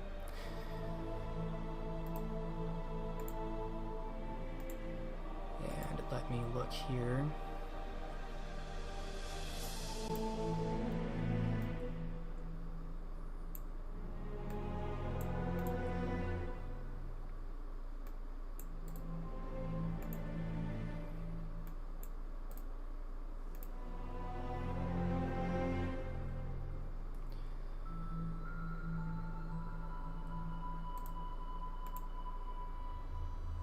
You see a number of familiar faces. You think you recognize the Cassandra Simone de Champ, Helen, the Harpy. There's a diplomat from the Camarilla here, Cesar Leone. A man you're not familiar with. He looks older and is dressed very conservatively, very bushy black beard, off in a corner, looking antisocial.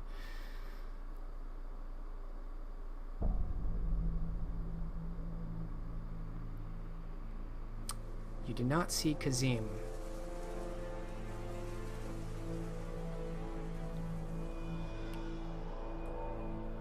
I should also add there's a bunch of neonates scattered here and there. Faces you haven't heard of, or names I should say you have not heard of.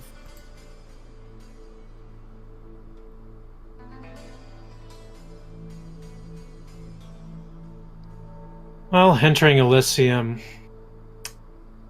does he attract anyone's eyes? Many neonates draw their gaze to you. Simone regards you with some caution.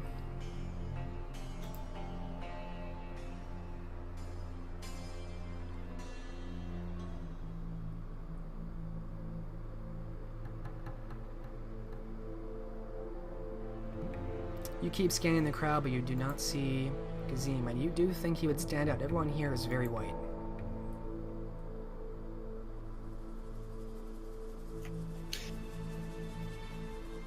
Perhaps you went to the upper level.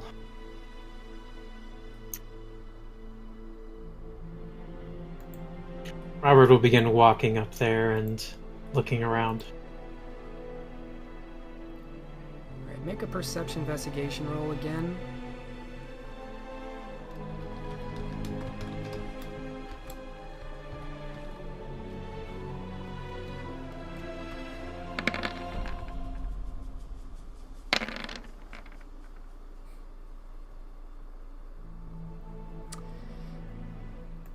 Doubling back, you see that one of these private rooms, which is really just one of these cloth screens, you see Kazim is just leaving, and his head is kind of looking this way and that. He doesn't seem to notice you as he's trying to make a quick exit back up topside again.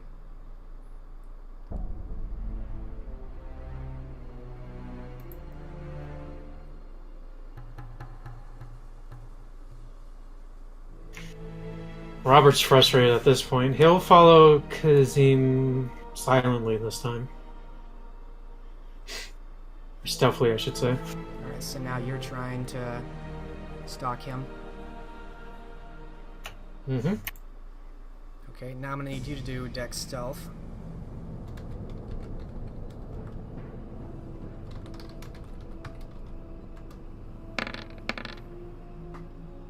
I'll go ahead and add some blood to this. Now Robert is irritated. Okay.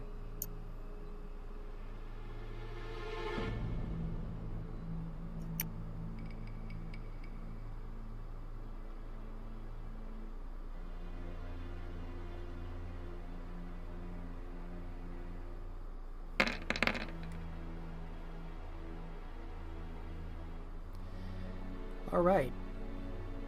He does seem to be vigilant as he re-enters the streets, not to the boardwalk this time, and it seems like he hasn't noticed you. You keep a good distance on him this time. You don't let him know that you're trying to follow him. And you're very successful. 4 successes. After maybe an hour of him walking through winding paths, it seems like he might be a little bit paranoid that maybe he's being followed, but you get the sense that maybe this is just a ritual he does to passively lose people who are only somewhat interested, because you do manage to follow him.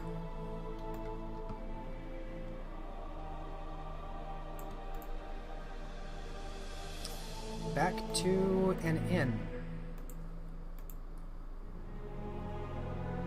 Not very far from where you started.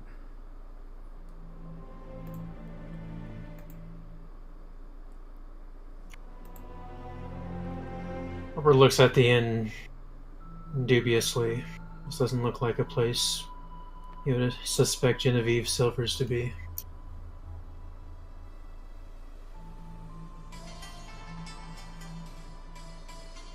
What's the name of this inn, Judith? Can't even remember what we originally called it. Hold on, let me check my... You might not have chosen an actual name. Also not unlike...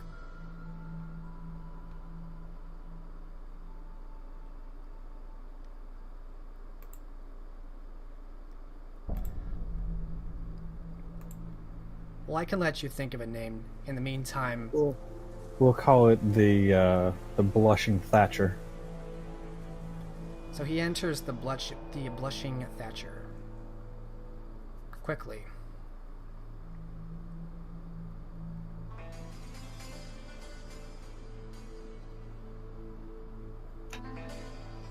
Well, Robert figures he needed a snack anyway, so he'll go inside and begin carousing with the patrons.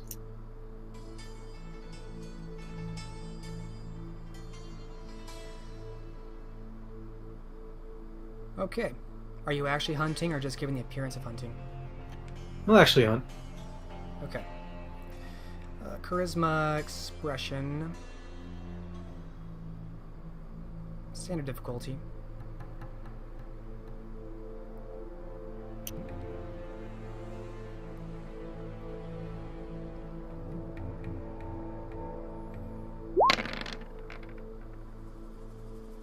Two successes.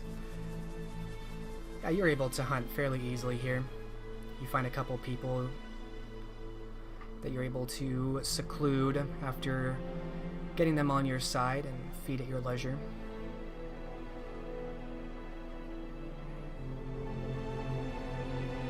We'll take 4 points in whole from separate individuals.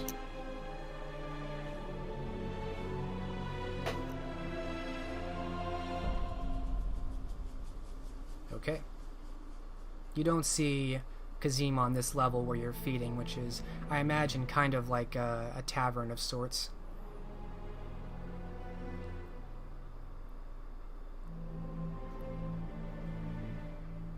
The upper level being the actual inn.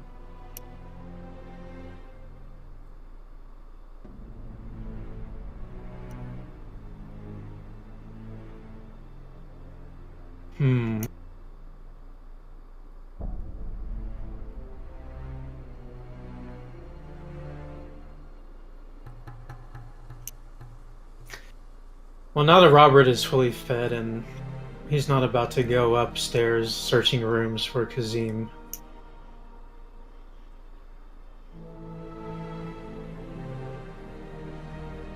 He needs to replenish some of his traveling funds, yes? I think he'll put on a show like he used to do in the early days.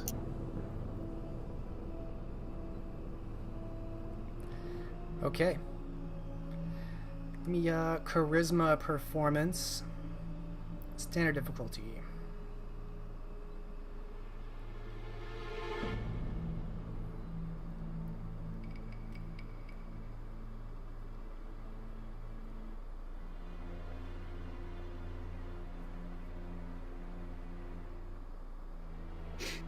Oh, and I'm sure his merit applies to this. Is that enchanting voice? Mm-hmm. What does that do? Does that reduce difficulty? Yep, it does, by 2. Alright, so then that's 2 more successes. So that's 5, and I'm certain you have a specialty in this somehow.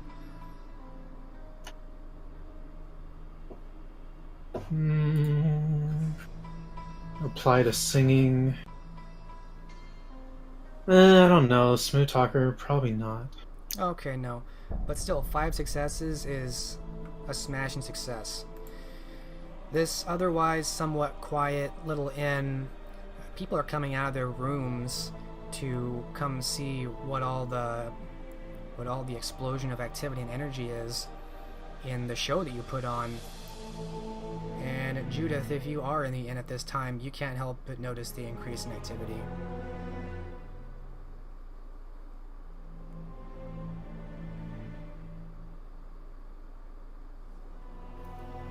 Yeah, she'd be down in the cellar, of course, because that's where her desks are. She'd come up and peer out from behind a curtain, trying to stay somewhat hidden, just to see what all the fuss is about. Robert, describe yourself giving this amazing performance.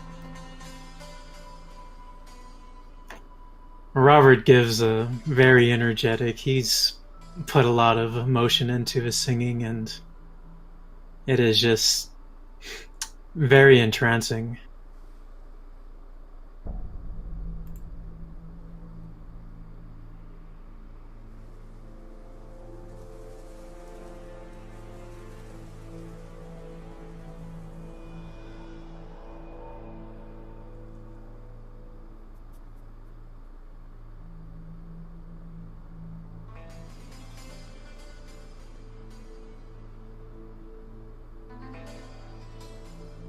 So that is what you see. Robert's here.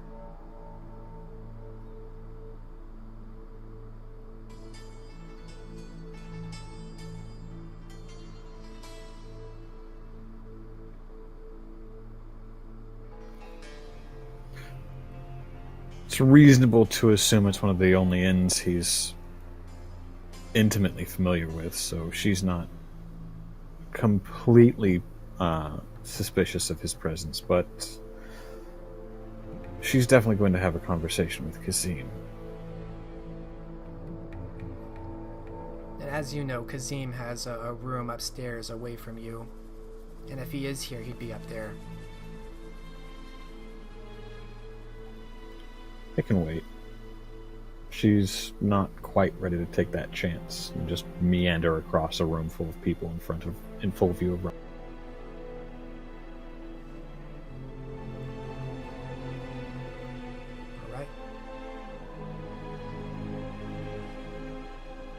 Of course, Robert is keeping eyes peeled for any Cainite, especially Genevieve. You don't see Genevieve. Your performance finishes and everyone's giving you standing ovation.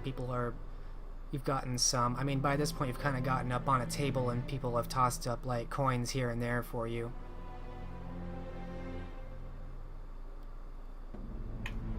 Robert will bow while collecting coins. And he'll bask in the attention for a moment longer, but he won't remain long before he heads back to the manor. All right. You depart after impressing this crowd.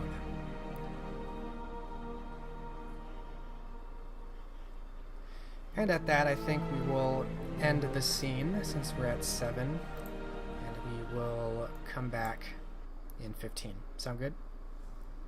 Yeah. Yep. We will catch up with Cormac and Elined.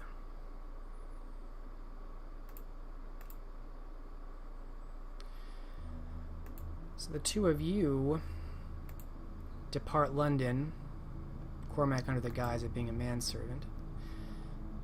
And by the end of fall of 1455, through a number of transportations, you have made your way to the ruins of Bath Tumulus through months of combined research of the seemingly scattered notes.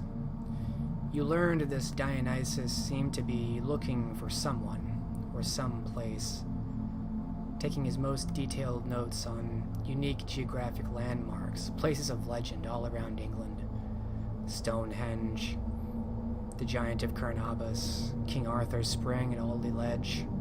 They all seem to bear no fruit, but the last riddle that you solve through his notes, the ancient burial mound marked by an ammonite, is the only remaining entry with no conclusion in Dionysus' notes. And we view the two of you in this carriage on the grassy plains of Somerset, focusing on the low-lying structure, a long barrow. It would be easy to miss or overlook if you were not told where to go, or very close. It barely makes an indentation on the grassy hills around it, rising just above 7 feet of crude stone brick to support a long, overgrown structure which otherwise blends into the background almost seamlessly. Fortunately, the locals here are happy enough to point you in the direction. And when you arrive to this, the opening to the cave is simple and unprotected. It seems also to be constructed of these long and narrow chalk slabs, very crude. And as you get closer on the left side, one of these long slabs has an imprint of a spiral engraving, an ammonite.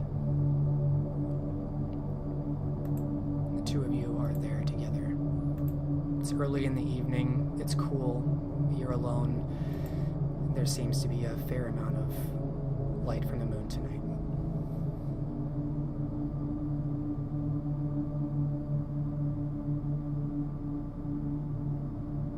And this is the place, and we can finally have a look.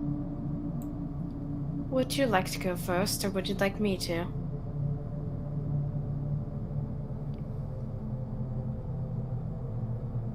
First, we have to find the way in. Unless you assume this is it.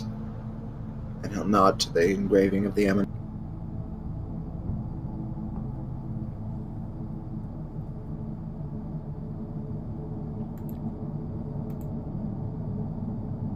Unless there's another way we are unaware of.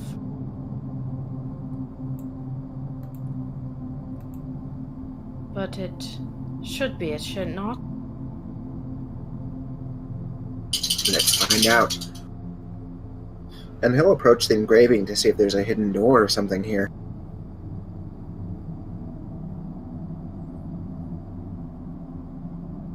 It looks simple enough.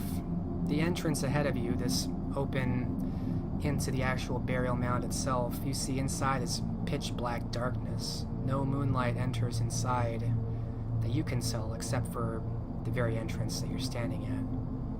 Oh, so it is like an entrance deep into the burial mound. Yeah, you're I'm at sorry, I the thought it was just a stone wall or something. Okay. The picture is the entrance. Do you have a torch? Typically, I do not carry those things now.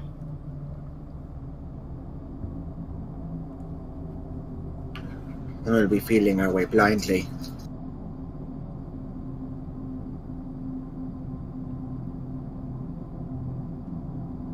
Unless you wish to attempt to craft one from nearby woods or something.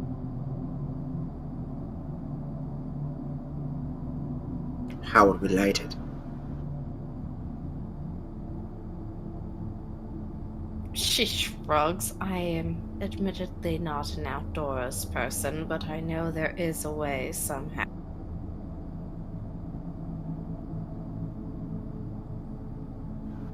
We could rub 2 sticks together, I suppose.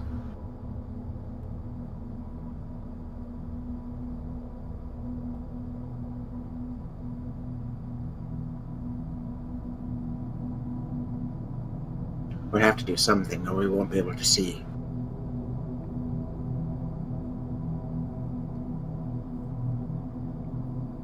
I would say, to have even gotten this far, you might have brought a lantern that you could use just to avoid the difficulty and in anticipation of some darkness you would need, so I think it's fair that you might have a lantern that you could light up. Well, perfect. Retcon! Yep. We'll grab the lantern.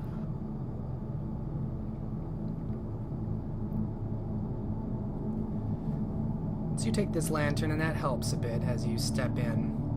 The dry stone slab ceilings are low, barely 6 feet. You have to kind of hunch yourself a little bit, Cormac. Some of the long barrow looks very flimsy. The architecture is obviously very crude and old, but the stone seems to have settled and made its peace long ago. And you see that it does not take you very long to explore this burial mound. It's not very large. Maybe greater than a large cottage, but not by much. But I will have you make a perception investigation, standard difficulty. Both of us? Yes.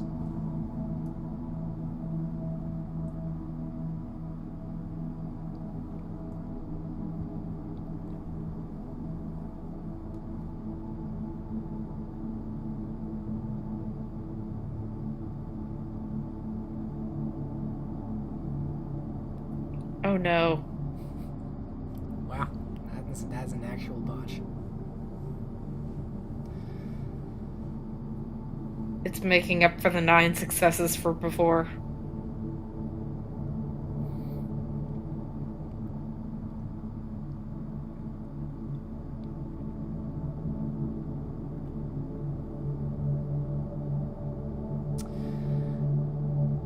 So here's what happens. Cormac, you're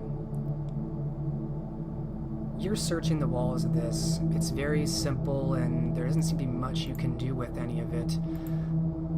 When you find very close to the entrance that you walked in, there's a segment of the wall which does protrude a bit. And like much of the rest of the long barrow, it is made of a long, narrow chalk brick, chipped and dusted. But you note it doesn't have the continued uninterrupted nature like the rest of the wall. There are edges along a linear line that you note is not natural, it's artificial, built after all of the resting stone, perhaps to fill a space where the wall didn't exist before. And you just note this when Elined is farther away from the lantern you're holding, and she turns and knocks into you. The lantern falls. The candle in it extinguishes. You lose your light. Blast it! What are you doing? I was looking around for things, and apparently I wasn't paying attention to where you were. There's a door here, I think. I can't bloody see it now.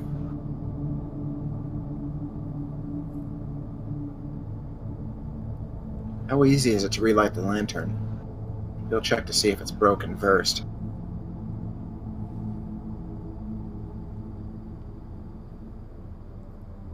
It looks like the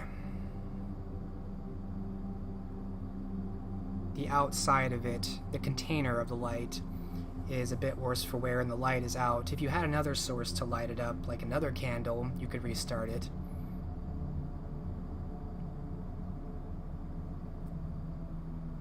But now you might actually have to rub some sticks or something, or proceed in darkness.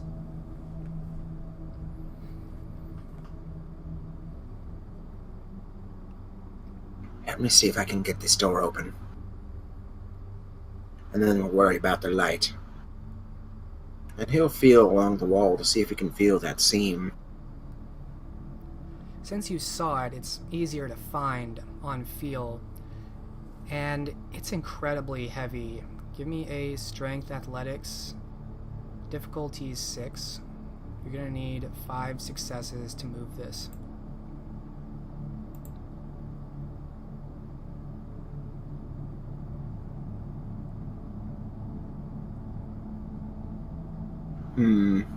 Can I burn blood for automatic potent successes? Absolutely.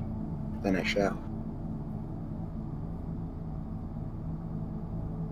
So that means I just need 2 more.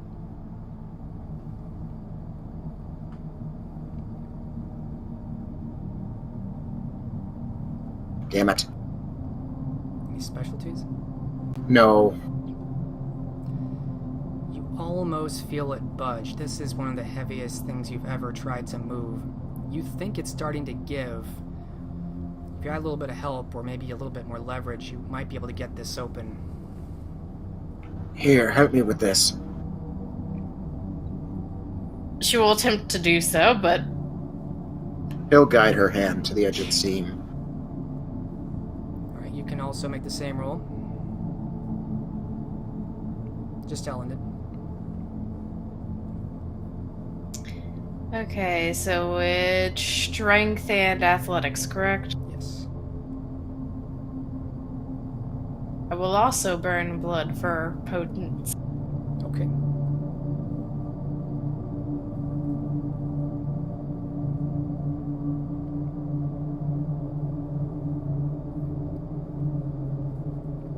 Alright. It seems like Cormac must have loosened it because at your pushing you managed to finish it and you hear this dragging sound as what must be tons of stone drags across more stone, and it seems to push open to the side. Although it's very awkward, it moves as one piece and it slides across the floor, awkwardly pushed to the side out of the way, just enough to reveal a pathway which descends into yet more darkness. I'm not going down there without a light. Let's see what we can find outside.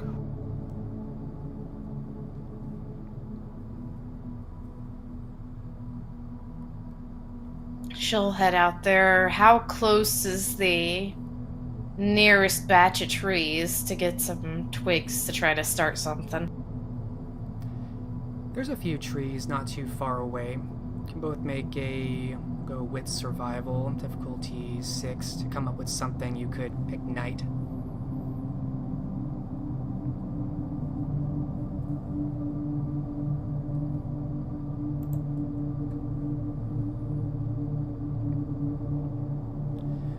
Alright, together you cobble together some flint stones that you can use and some dried twigs and leaves, just enough to get a fire going to restart the lantern. Fortunately, you're skilled enough to do that, and your lantern, although certainly worse for wear, is at least functional once more. Alright, here we go. I will attempt not to break the lantern a second time.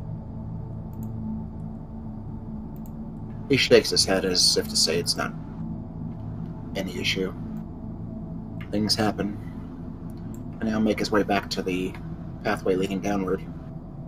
And she will follow. Right, you make the descent into the darkness and the unknown below. Stone steps, crudely carved into the bedrock, lead you down, sometimes very sharply. After a long plunge into the earth, down these steps, the darkness expands. There's something different about the air down here. It is colder and wider, you suspect. The torchlight, or I should say the lantern light you have, illuminates just ahead of you that there is some kind of linear path forward.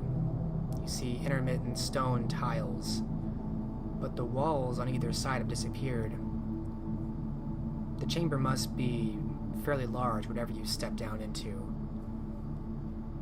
The stone tile path ahead of you is also outlined by these miniature stone pillars with these unlit braziers at their top.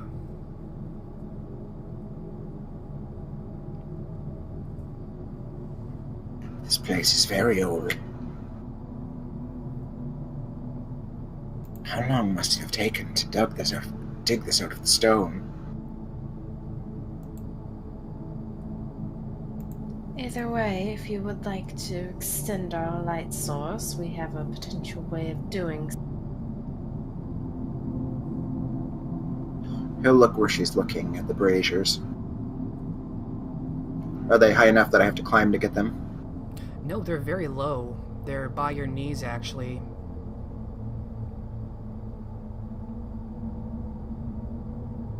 He will light the first one nearest him, then. You bring the lantern down to try and light it, and oddly enough, the flame doesn't catch. There's no good reason why it shouldn't, just doesn't start. I can't get it to start. Interesting.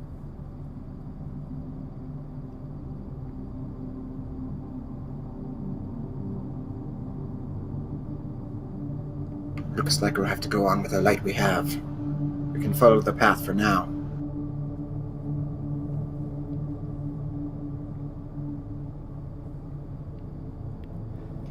Can I check the floor to see if there's any traces of anyone who's been down here? Sure. Perception investigation. Difficulty 7.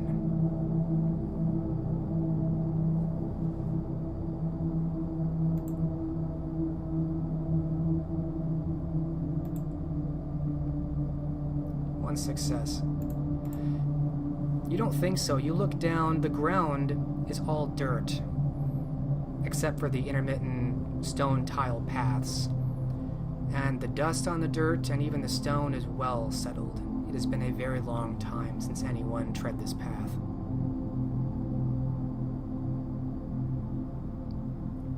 If anyone was down here, they must have covered their tracks rather well. There are no signs. That could be. Or they haven't moved in quite a while.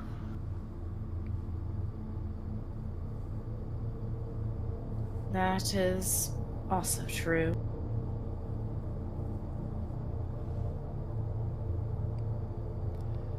You continue on the path, and finally you reach the terminus of the crude stone tiles. The lantern light shows you a set of daises, platforms upon platforms, all of them flat, almost in a very flattened pyramid going up, built on each other, and culminating in a long rectangular stone receptacle. The stone is faintly, lightly colored, probably also of the same chalk stone as the bricks you saw above. It is very dusty.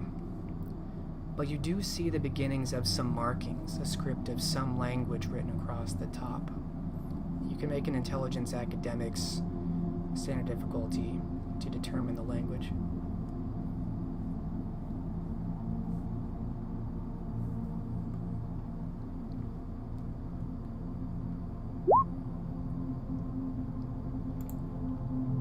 Four successes from Elined and 2 from Cormac.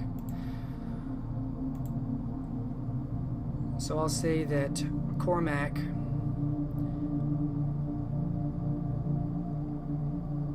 this language is older than any spoken today, and you think it's possibly early Brittonic. Elined, you know a little bit more. You know that it's early Brittonic, the mother of Welsh language. This appears to be a burial mound for someone named Cynfelyn, a Briton king from possibly even before Roman colonization, and his effigy describes him as a religious scholar, a warrior king.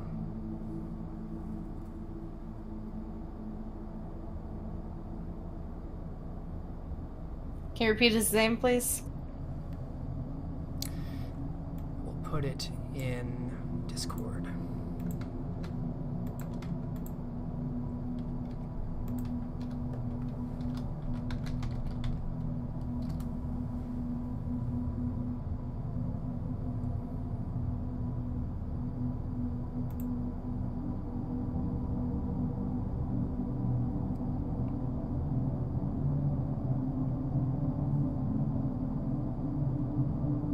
What language is this, do you suppose? He says, holding a lantern up to the symbols. Old Britain, it's a burial mound. You can read this. Who's it a mound for? Cynfelyn.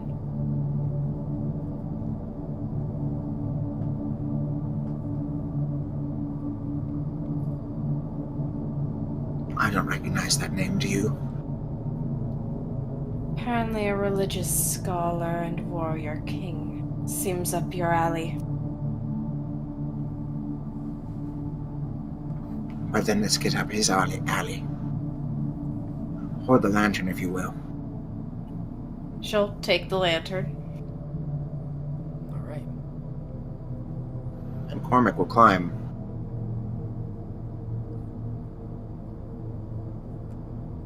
All right, you climb up to the top platform. Standing over this large stone receptacle. What do you do? Does it look like a sarcophagus? Is it, like, closed? It does Or look like open. it could be something like a sarcophagus. It's long, rectangular. It looks very heavy and very well set.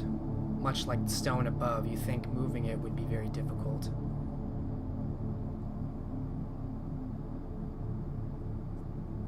Cormac has no compunctions about disturbing the dead, as he himself is dead. So he will attempt to move this heavy lid.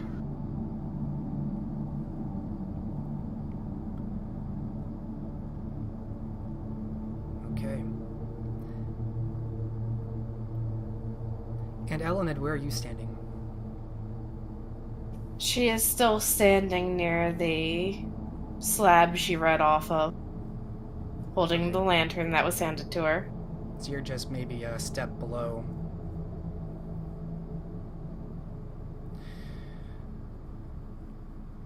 So Cormac, you're opening, or trying to open this sarcophagus. You can tell it is very heavy.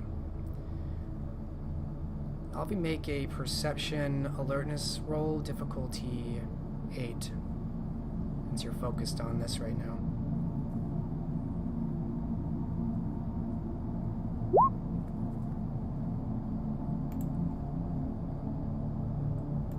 No successes. Give me one moment.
right. So you feel a strange sensation as you begin to open this sarcophagus. Your limbs start to feel like there is a kind of weight about them. And from the darkness ahead of you, a figure emerges into the dim light.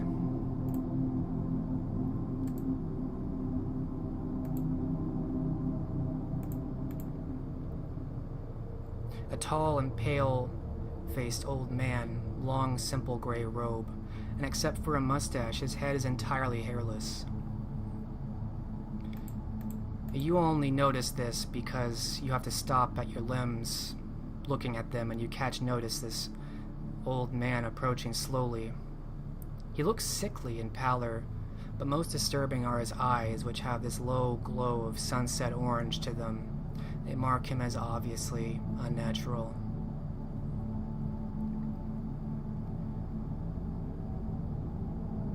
Cormac stops what he's doing, even looking at his weakened hands to almost admire this creature who's approaching them. He speaks to you in French as the light of his eyes pierce the darkness. Who goes there? Grave robbers, perhaps. No. The cold blanket of death wraps tightly about you. Speak quickly your purpose. I hear this now too as well, right? Yes.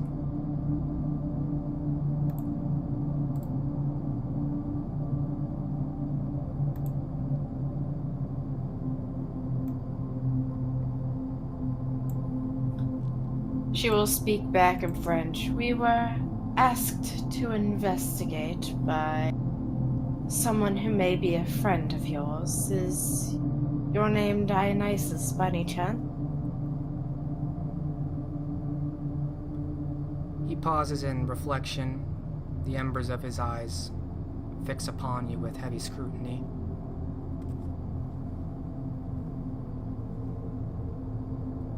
Hezekiah marks you benevolently. I see that. But Hezekiah has been fooled before. I am not so easily convinced.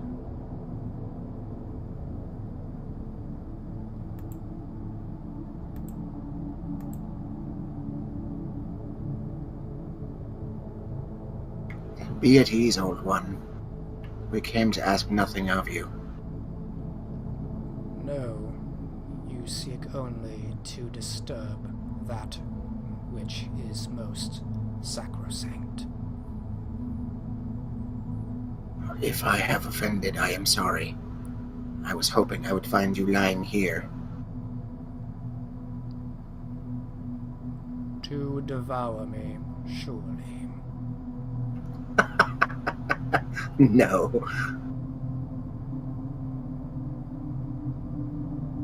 The glare of his ember eyes is in stark contrast to your levity. I have no aspirations of amaranth, I assure you.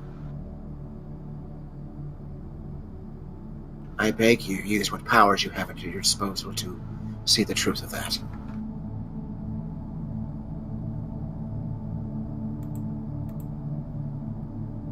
Why does Hezekiah not present here with you now? He is currently in hiding due to, well, the Giovanni. They have been encroaching as of late.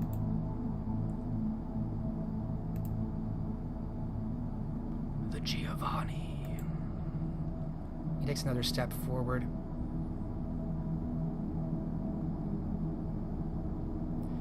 You begin to hear all around you, in the darkness, the sound of movement, like a light cacophony growing just a short distance off, of a creaking and a cracking, a skittering. It seems like even high up into the darkness, from from all around. Have you brought them here, child?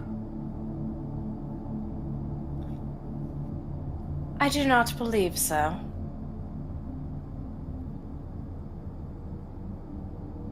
They seem to stick to the cities. The only places that I have seen them thus far have been London and York. That was only one.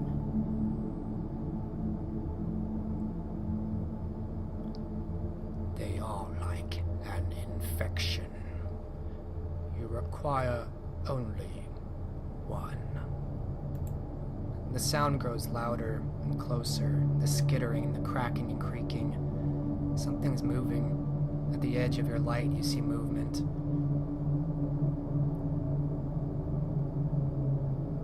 She'll look off in that direction, because she's not about to get ambushed. What's Cormac doing? Cormac also looks off in that direction. Although his face shows a mere academic curiosity.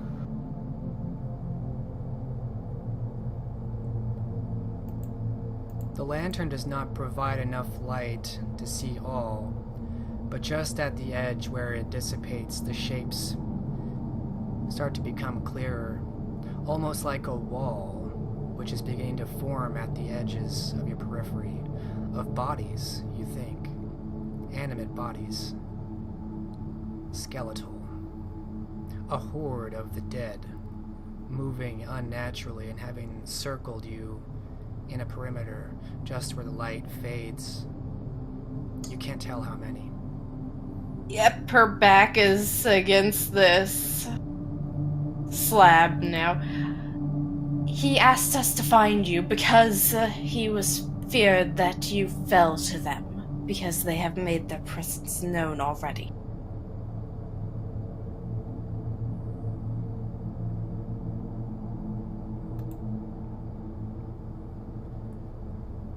Make a charisma expression roll. Difficulty 8.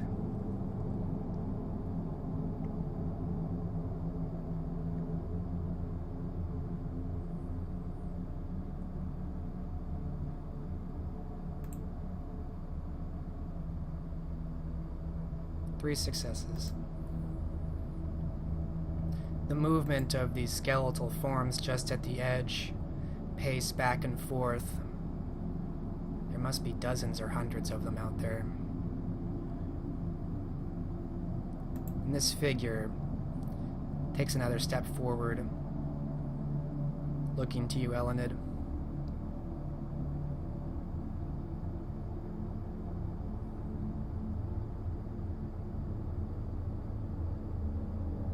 And you are his messenger. Aye, that we are.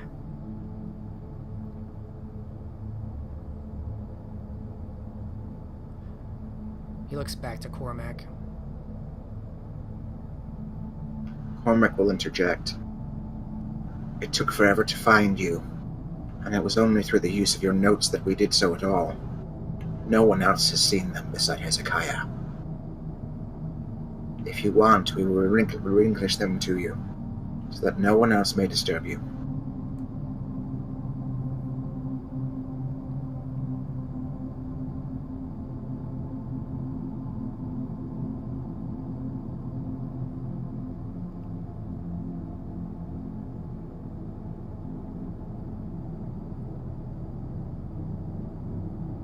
He seems to study you, as though in thought.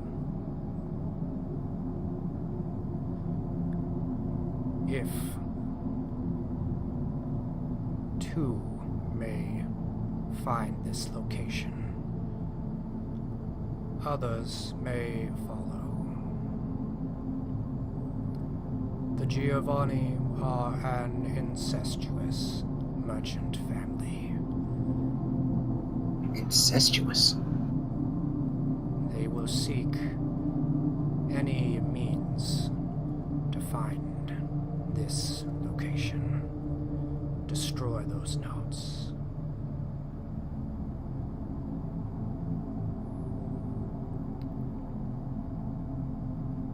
I will burn them to ash before you, if you so ask.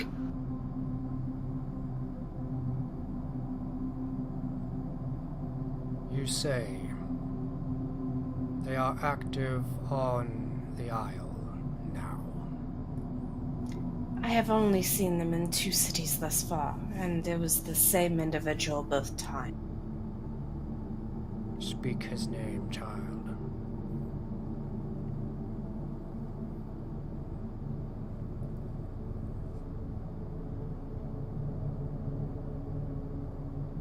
It was Ludovico, correct? Mm-hmm. Right. Ludovico.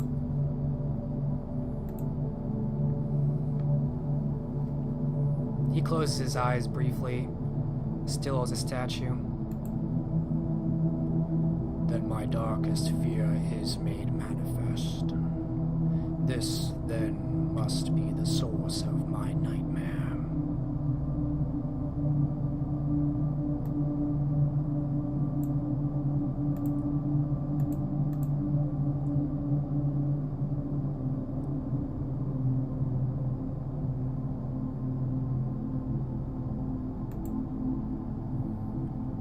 You have delivered your message, children. I must steel myself. The task which I am about is nearly complete. I shan't quit until it is complete. He turns back and leans over the stone receptacle. His long, slender, unnaturally pale and thin fingers glide over the stone and the dust. Of course, and if it helps, there's also someone from the Camarilla over in London as well. I know not which creature this Camarilla is, and care not.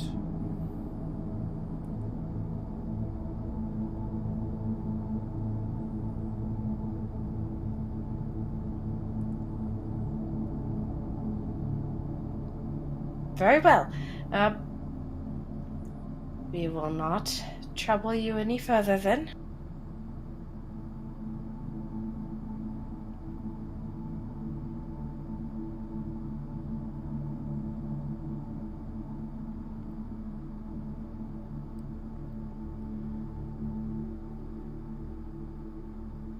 You have walked the surface of late.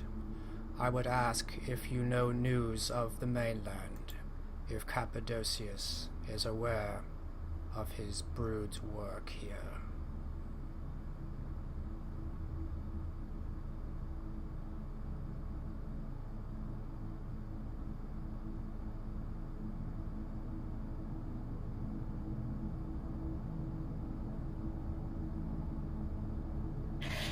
Oh, that goes quiet for a minute, because this isn't gonna be good news.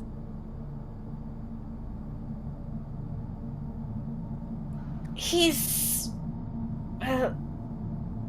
not alive.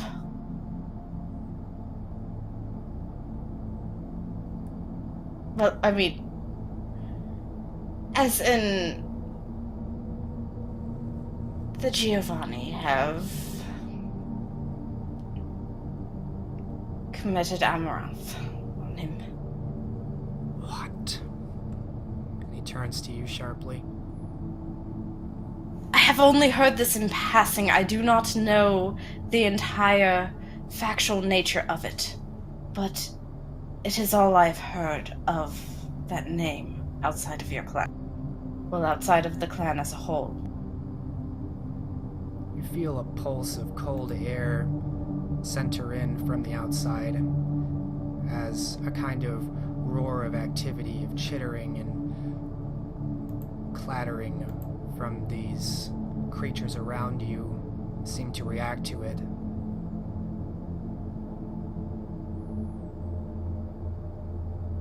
This is why I have not felt his presence on the other side.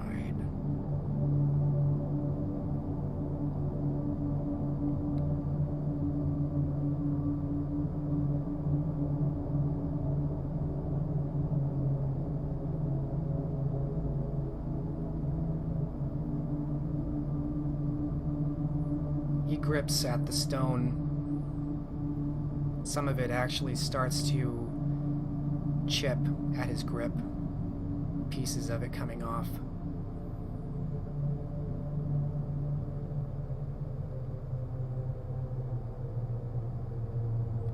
This abomination, that is the Giovanni, will know their end. Alas, I am resolved to my task here. I may not return to Hezekiah until it is complete. You may take word of my unlife back. Turn unharmed for now. Of course, and I only brought up this Camarilla organization because they seem to be at odds with the Giovanni as well.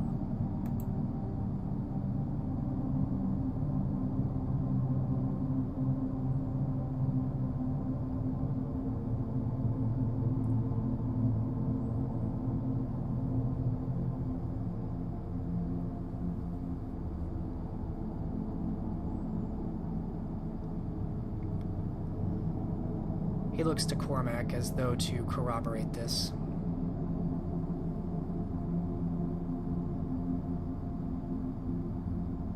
What she says is true. They have few allies, from what I've gathered.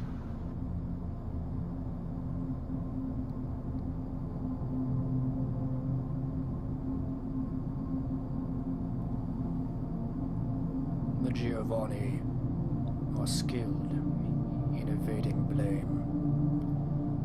Whatever this Camarilla is, shall not suffice. Go and take news of my existence to Hezekiah. He shall know that my task must take precedence, even in such dire context.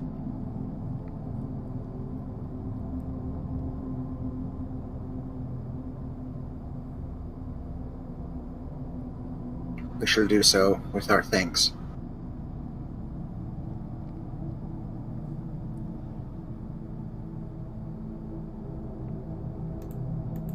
What does Elined do? Elined's, she has every intention to leave. She's just waiting for Cormac to get down so they can skedaddle. And in fact, he jumps down from the upper dais. Jumping down, you get a better look at the skeletal hordes in front of you, now much closer. And from the distance where you entered, you hear a voice call out. I think perhaps you will not have such good news to bring.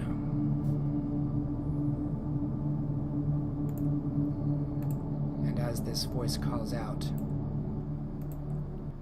we will cut the scene and transition away.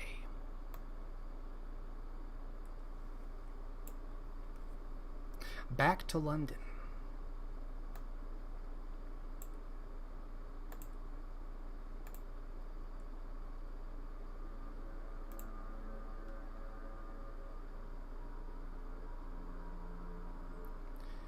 Meanwhile,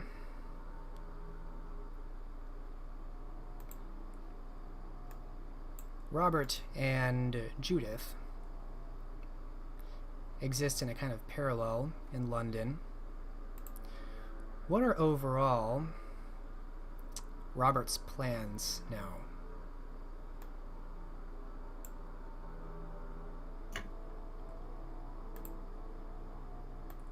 Well, I should probably update you since you aren't alone just with them. Obviously, Cornelius, since her, or Guy de Free is here.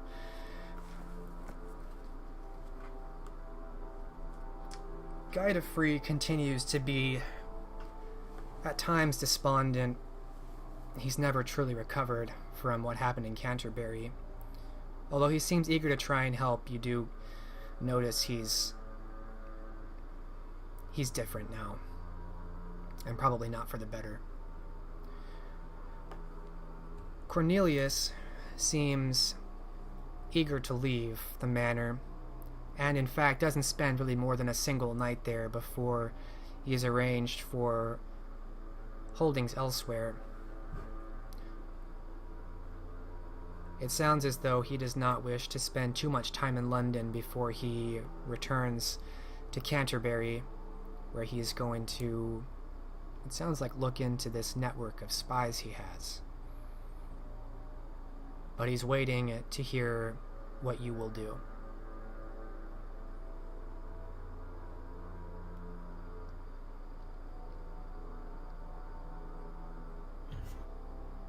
Well, staying focused on the task at hand.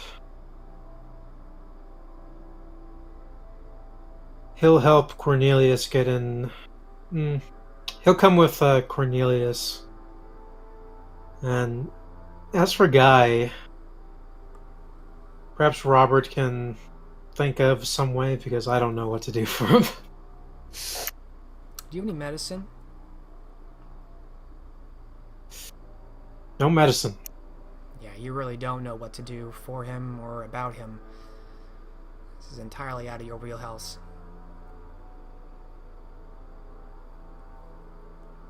But otherwise, your plans are to follow Cornelius to Canterbury when he leaves? When he leaves, does he say when he's planning on leaving? Well, right now it's mid to late fall-ish. He certainly doesn't want to waste any time. Let me look over his notes again.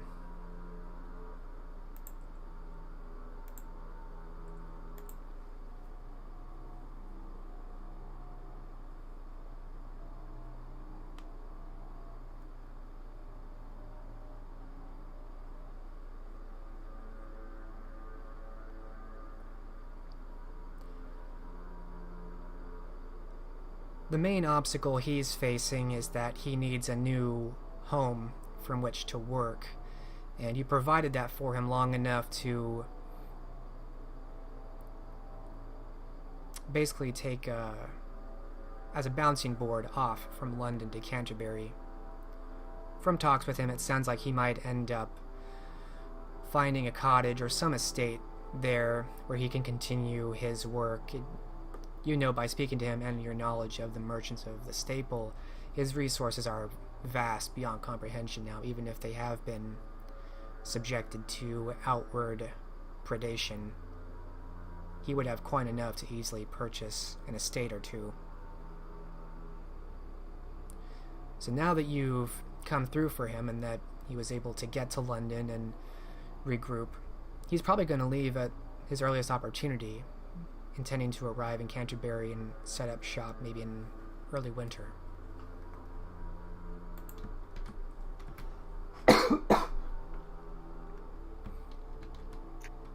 Okay.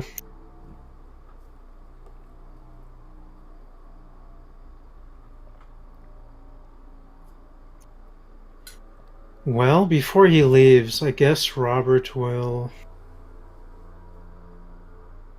probably look around. You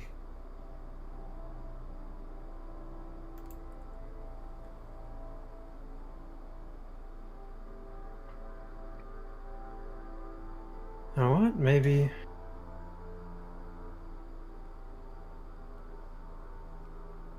He might seek out.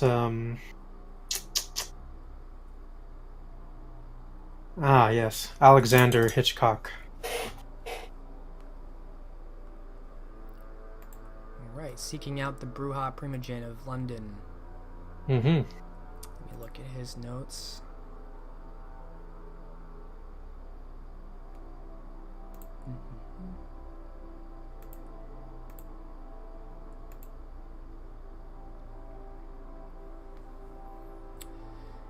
Mainly to see if his temper has cooled, and if it has, if he can do anything for guy's soul or psyche. That's going to be the trick, because as I recall, it was, I think, you and maybe Thomas that was there that demanded by the authority of the Gauntlet that Simone Deschamps was brought forward. Is that correct?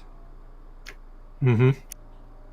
So you are going to face an uphill battle. Elders have long memories, and this is not very long ago. So at least hoping a little bit the letter he sent helped. Was that addressed to Alexander or Simone? Under. I do recall you saying that letter, that's true. You happen to take note on any successes you got there, because that would help.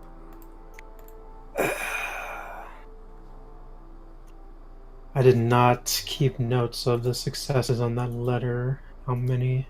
That's okay, I didn't ask about it, so I won't demand it.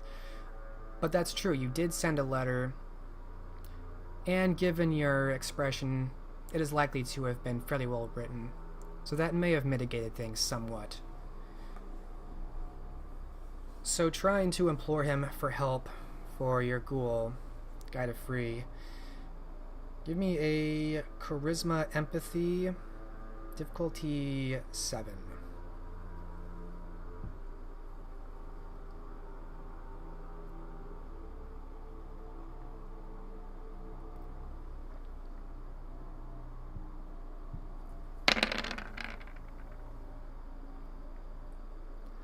One success. He's still not very pleased to see you, but it seems like maybe the plight of your ghoul and your genuine concern for his well-being moves him enough to suggest that if Guide of Free has been struck with some kind of madness, surely it would be in the realm of the Cassandras to cure or at least perhaps alter or mitigate it. He does not expect Simone Deschamps will help you, but you are a Gauntlet Lord, and he suggests why you not ask someone like Octavia.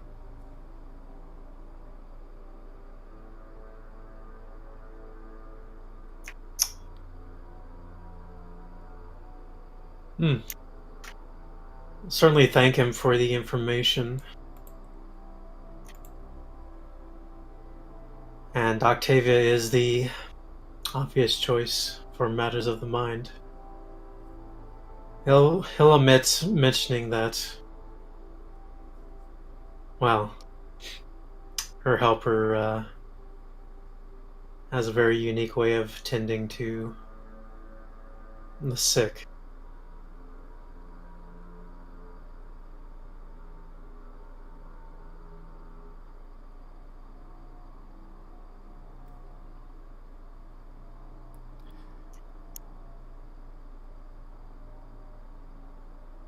Alright. What else would Robert like to do? In London. You don't see Kazim anymore after that night that you followed him back to the inn, which I am blanking the name on. The Blushing Thatcher. I'll write that down.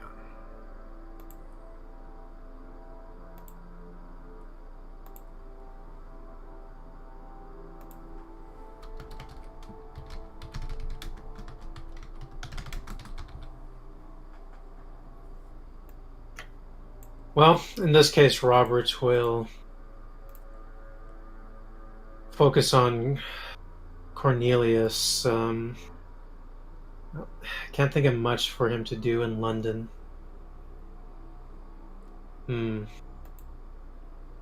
Perhaps he'll pay a visit to his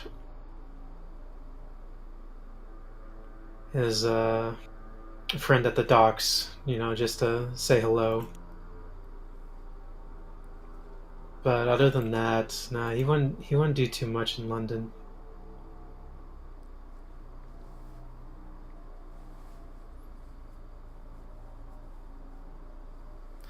Alright.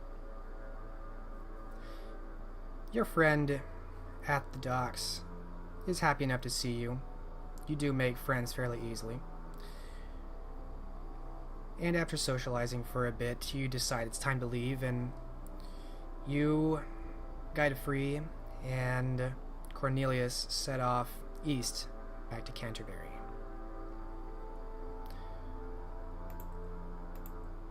What are Tom's plans for we'll say the remainder of the year? Judith. Judith, thank you. It's going to take me a while. 34 sessions. It's fine. I'm happy to keep correcting you. Judith is actually going to send envoys into Wales.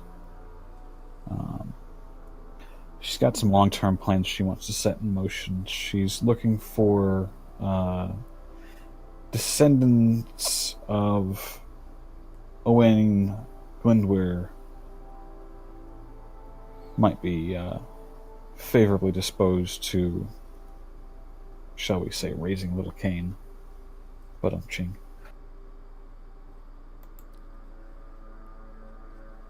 Alright, so you want your envoys to go into Wales looking for descendants of Owain Glyndwr that would be interested in maybe starting some chaos for the English?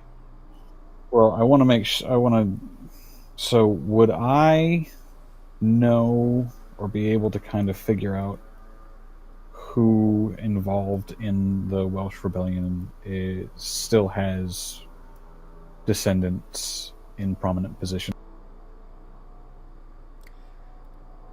Unlikely, but I will let you roll Intelligence Politics difficulty 9.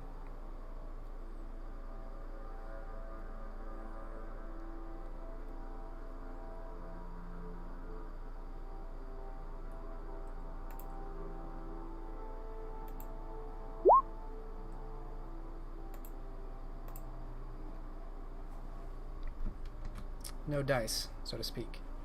No help there. So yeah, we'll send some envoys in search of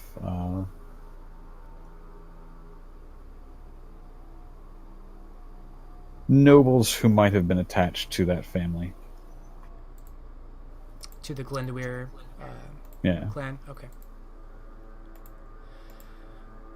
Alright, and at this point I'm assuming keeping it all above board, nothing of the undead, all just mortal concerns. Yep, just mortal concerns. Okay. Just basic stuff. With that done, in her capacity as the head of the Chamberlain House, she is also going to reach out to ports in Spain and France to begin negotiations for the establishment of trade ports there, specifically in Santander and Rouen.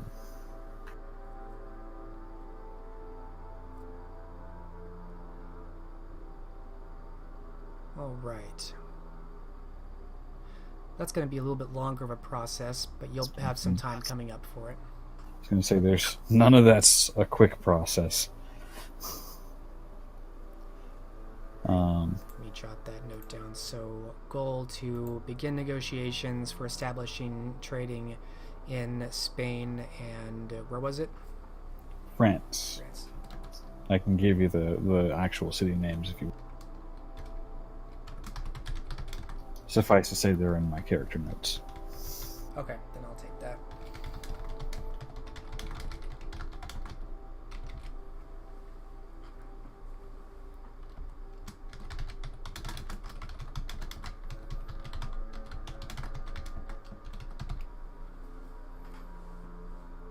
Envoys, negotiations. So yeah, those are longer term stuff. Anything else that Judith wants to get started on?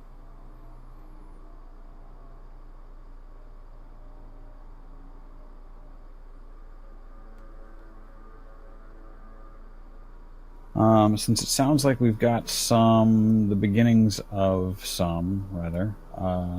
usable spaces at the Castle of Edmonton, we'll have Cassim begin moving the household goods out of storage and in there, as as the spaces become livable. Mm-hmm. Yeah, it's going to be slow going for now. I think maybe like the first level of the castle is pretty close to done, but there's a whole other level to do. It's just means he doesn't have to rush. Yes. And then in the short term, I think she will go and spend some time,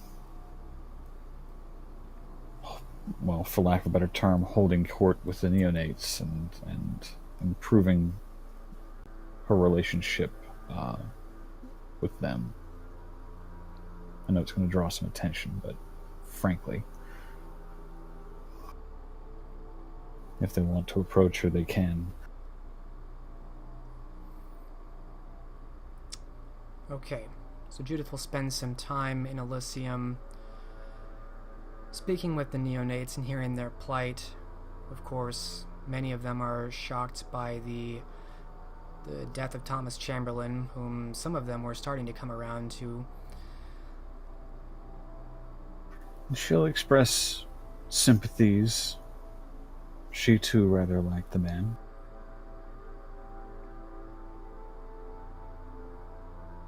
Are you trying to sway them one way or another? Mostly just trying to gauge where they stand on the spectrum, for lack of a better term. Whether they are still in what's the word I'm looking for? Passive indifference towards the Covenant, or if they're beginning to show signs of subtle rebellious natures.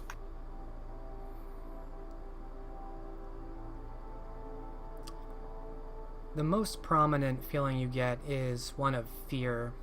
After hearing of the results of the Battle of St. Albans, and that it sounds like Elined and the Gauntlet have put in their weight behind Ragna of York. They're concerned. It's kind of like being in a police state. They know that there has been this covenant with the threat, the idea of a banded military, that they could command these forces at their will. But this is the first time it's been really done in England. And seeing that these princes can enforce their will with thousands of soldiers in effect is more than just a theory. And so it's actually quelled some of the rebellion. Those who were more outspoken they still speak their mind, but more quietly. And others are unwilling to say anything against the Covenant or Ragna now.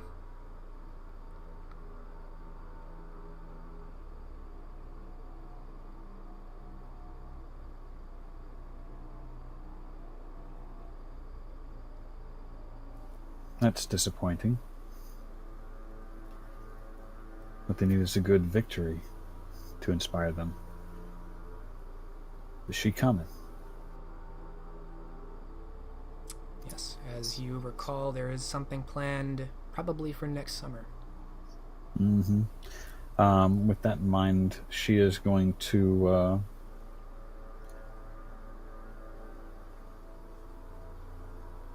if Tom Lafroy is about, she'll give a nod to him and make sure it's clear that he's free to approach at his leisure, but she's not going to initiate.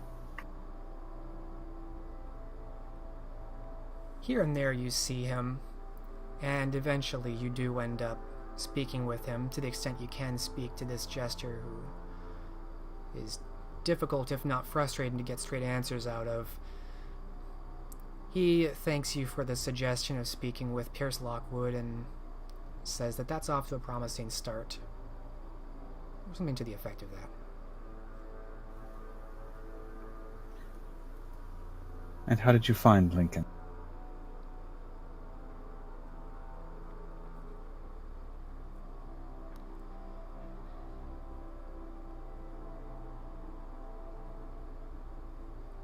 He's evasive in his answers, except to give the impression of distaste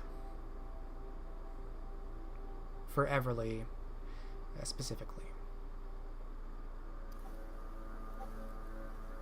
Something we agree on. Of many, I imagine.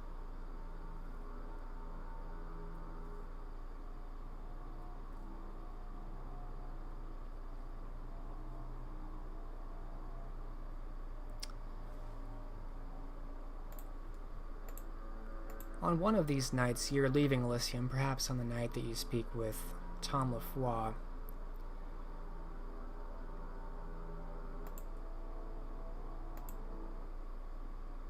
And you hear a voice you haven't heard in some nights.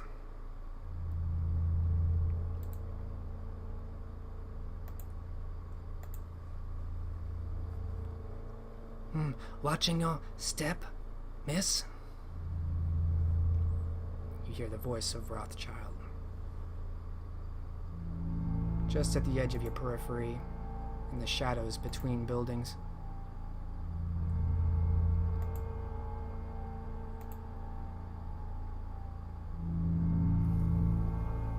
She will step into the alleyway with him, so she's not speaking to a shadow herself in the open.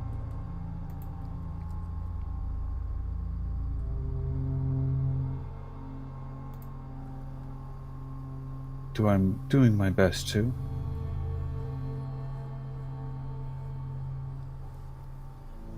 I was wondering when I might see you again. Hopefully, never. And of course, in the shadows, you can barely see yourself, much less ahead of you, except for the movement against some ambient light farther on. You know there's someone there. Doing your best to... Then you should do your best to never return to York.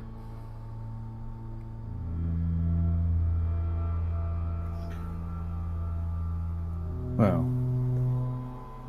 not without a few thousand swords at my back anyway.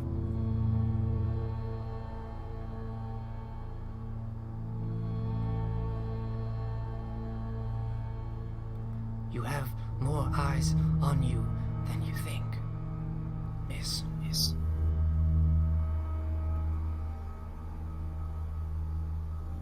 I would expect, including your own. At least a dozen. Maybe more.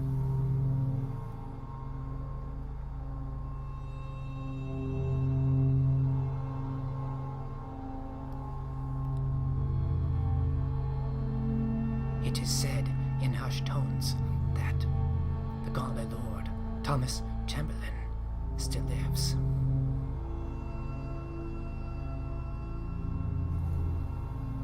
A bold assertion to make, refuting the claim of a prince. I think you'll find the words of a Scot do not carry the words of an English prince, especially not one from Canterbury.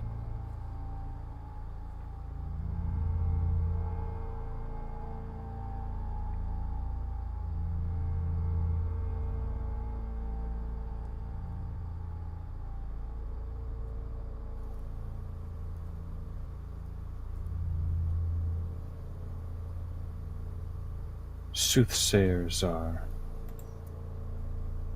both respected, feared, and frowned at.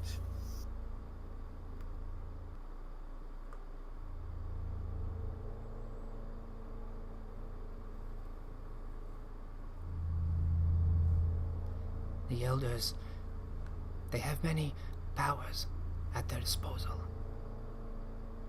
You should tread carefully.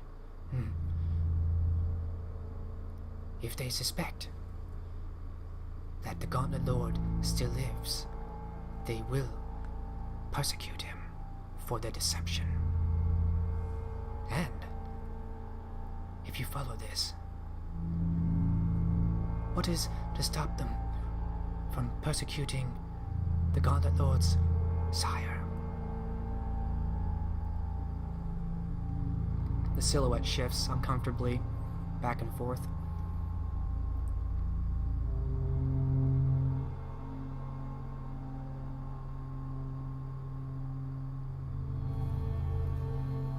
That would be unfortunate.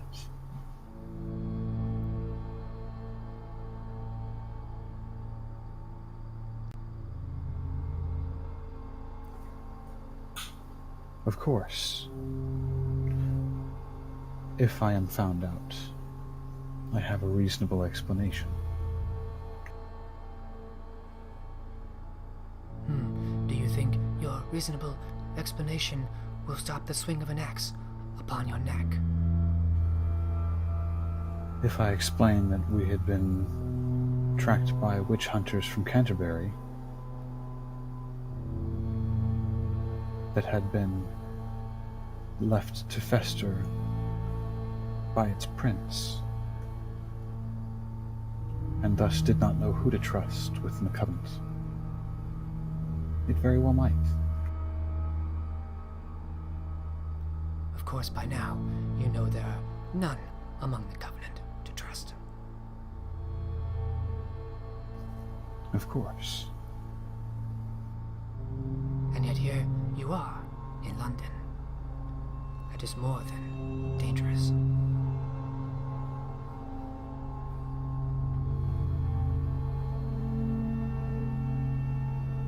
I am what I am.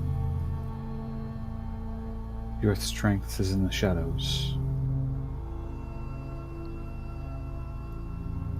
Mine is not.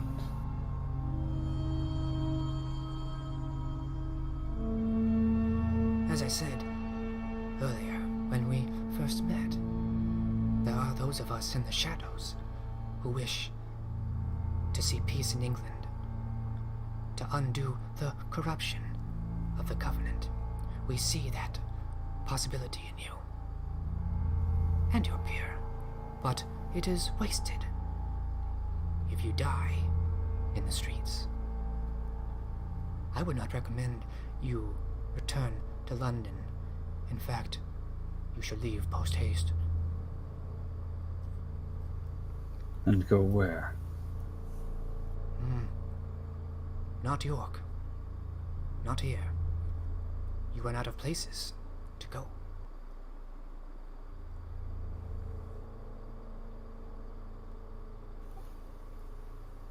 I'm sure you're aware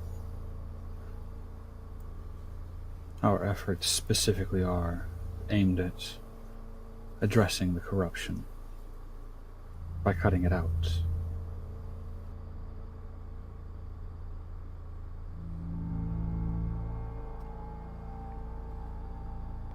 As long as we continue to believe you seek to end the corruption, you will continue to receive aid from the shadows.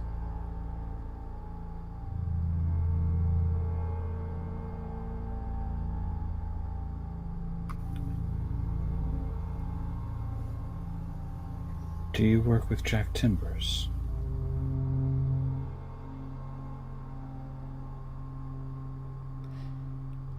You see the silhouette move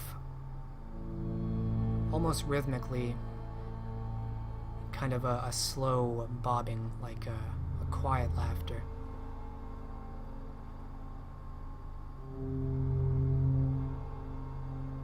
Haven't you heard of strategic ignorance? I have heard the term. I thought you might. Just confirming a hunch. Wanted to make sure I wasn't betraying the left hand by speaking to the right.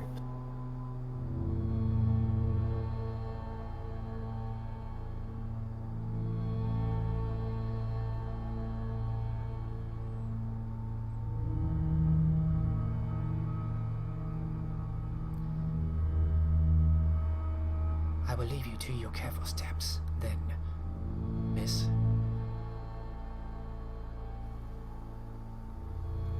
So you'll leave me with the advice to simply avoid cities. I'm afraid I've tried that. It doesn't take.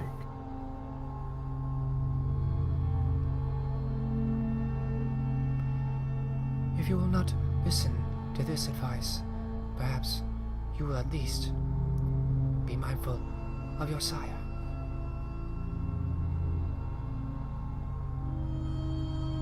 Unless you trust that she will place her own life to save yours. No. I expect if it comes down to it, she'll settle me out for 30 pieces of silver.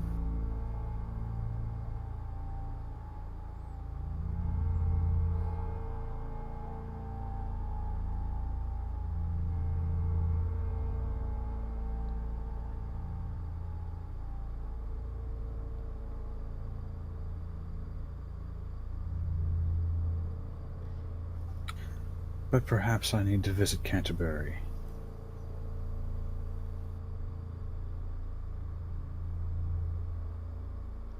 Into the mouth of the lion. Perhaps. The better for it to... He kind of tilts his head as though waiting. Surprise it, perhaps.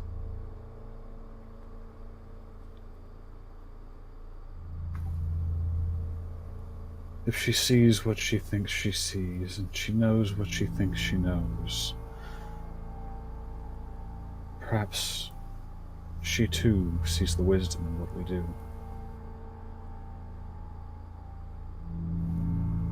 Or can be shown it.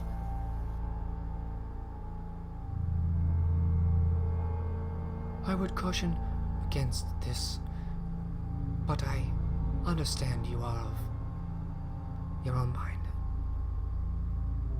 You are what you are, after all.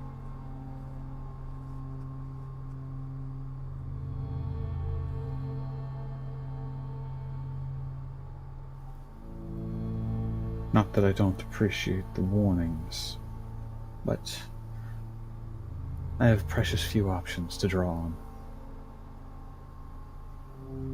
This is the least expected, and therefore the best chance at success.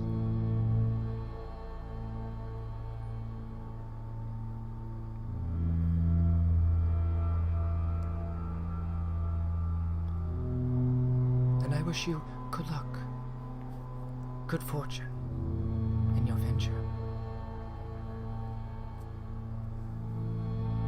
And slowly the silhouette slumps down, almost melting away into the darkness of the ground beneath you.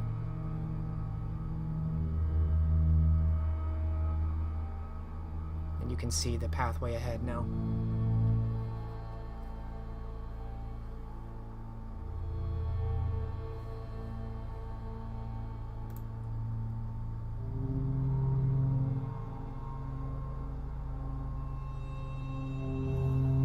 Or maybe Norwich.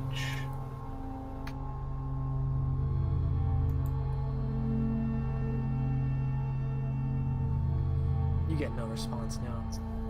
No, just musing aloud.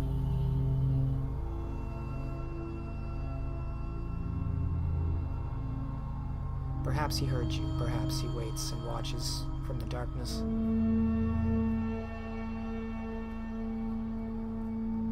What now will Judith do?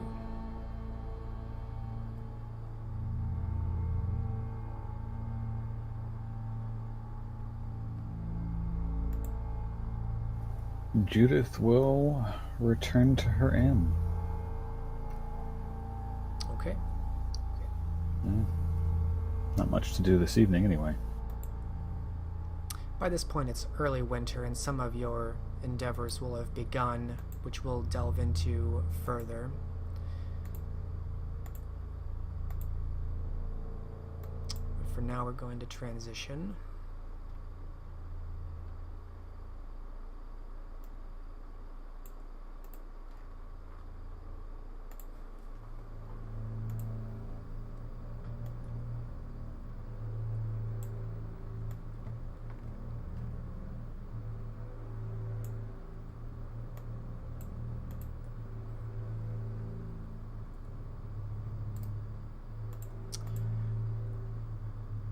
Robert DeVere,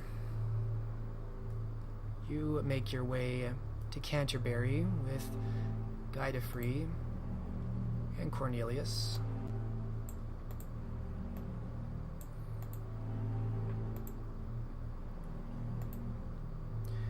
Cornelius initially sets up in one of the inns. It seems like it's going to take a little bit of time to acquire an estate. But he offers to pay for your lodgings at the inn in the meantime. Of course, it seems that both of you bear this burden. Being in Canterbury is, if you could compare it to your mortal life, is like constantly wearing this very heavy yoke about your neck. This guilt and heaviness that weighs upon you makes you doubt yourself. Everything seems harder here.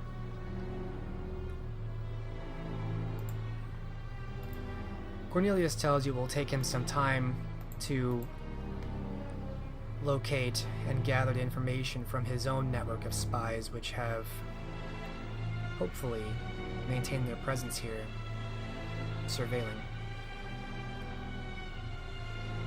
And as I recall, your plans were perhaps to speak to Octavia on the matter of Guy de Free?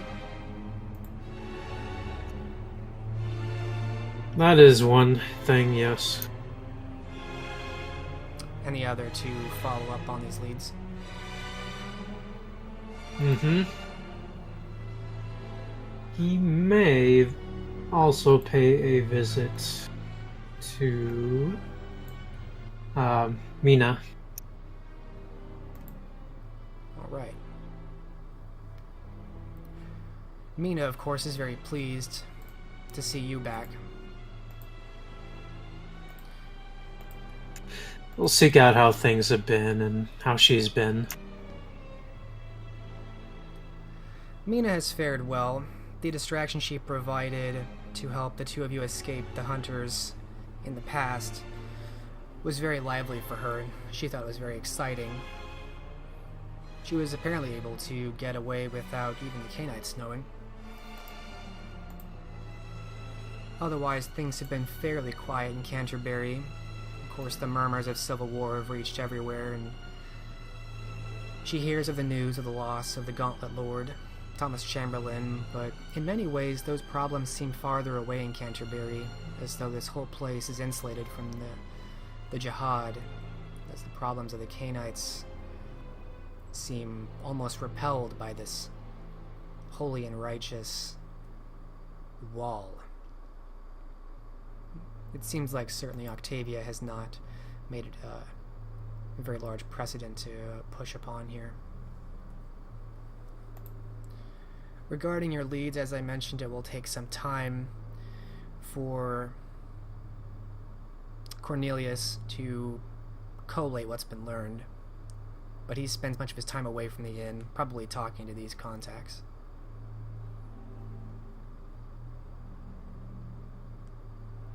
How do you approach Octavia, or how do you phrase this problem or request?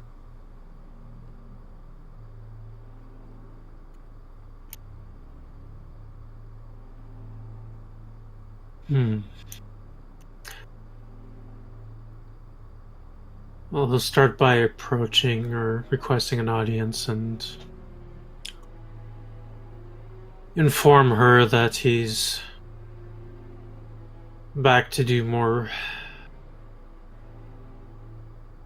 research on the witch hunters. In the meantime, his own ghoul has suffered heavily, and he'll simply ask if she knows of any ways to heal the mind. Alright, and before we go much further, are you doing anything to conceal your identity?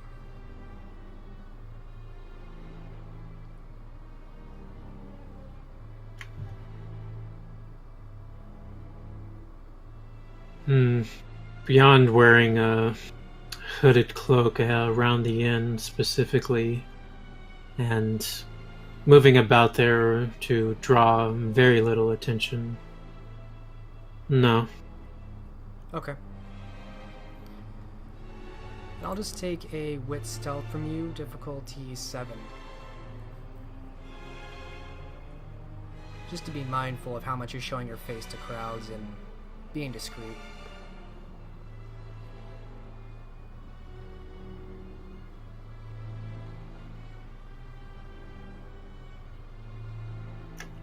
Can I spend a willpower on this? Yes.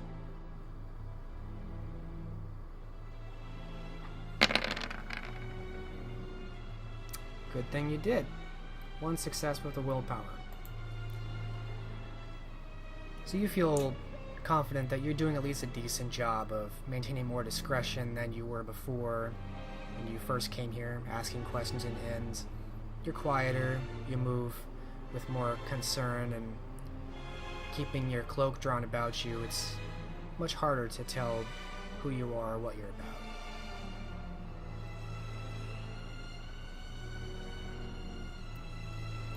So you request this audience with Prince Octavia, which of course Yes. she grants, and when you speak to her,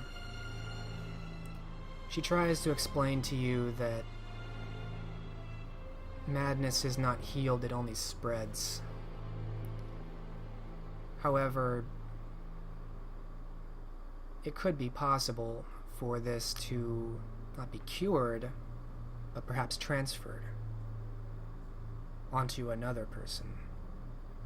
She's very vague in describing what that means or how it would happen, only that it's perhaps possible.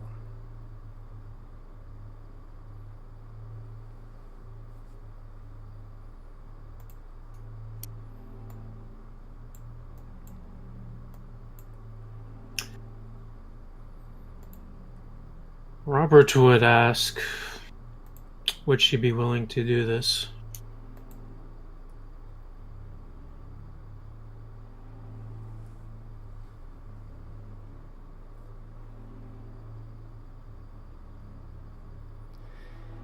She agrees to meet with your man to assess him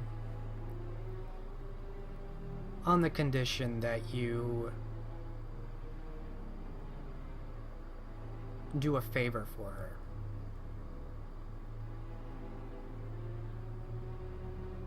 Is she willing to say what this favor is? She does not. Nor does she explain she does not use terms like major boons or minor favors. She's very vague about it.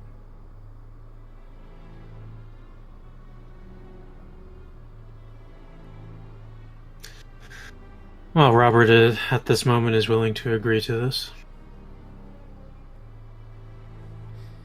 And she agrees to see your man.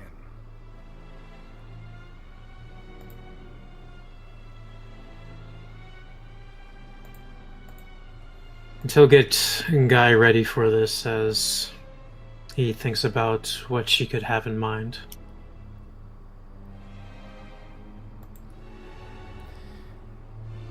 Guy tries to put on a strong and confident smile, but by now have you spent enough time with him to see the uncertainty that's been instilled in him. Even being here, it's even worse. Being closer to where everything happened. You can tell he's not doing very well here.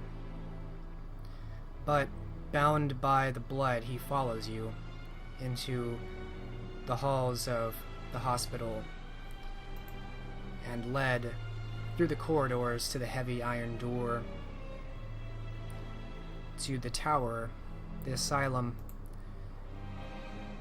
where Prince Octavia waits. And as the door opens and you lead him in, Prince Octavia waits there. No illusions, no tricks. You step in together. And as you do, the scene will fade.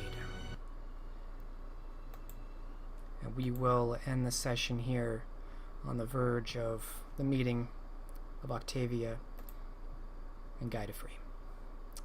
And we will pick it up next game, which will be in 2 weeks. As I explained before, unfortunately I can't play next week.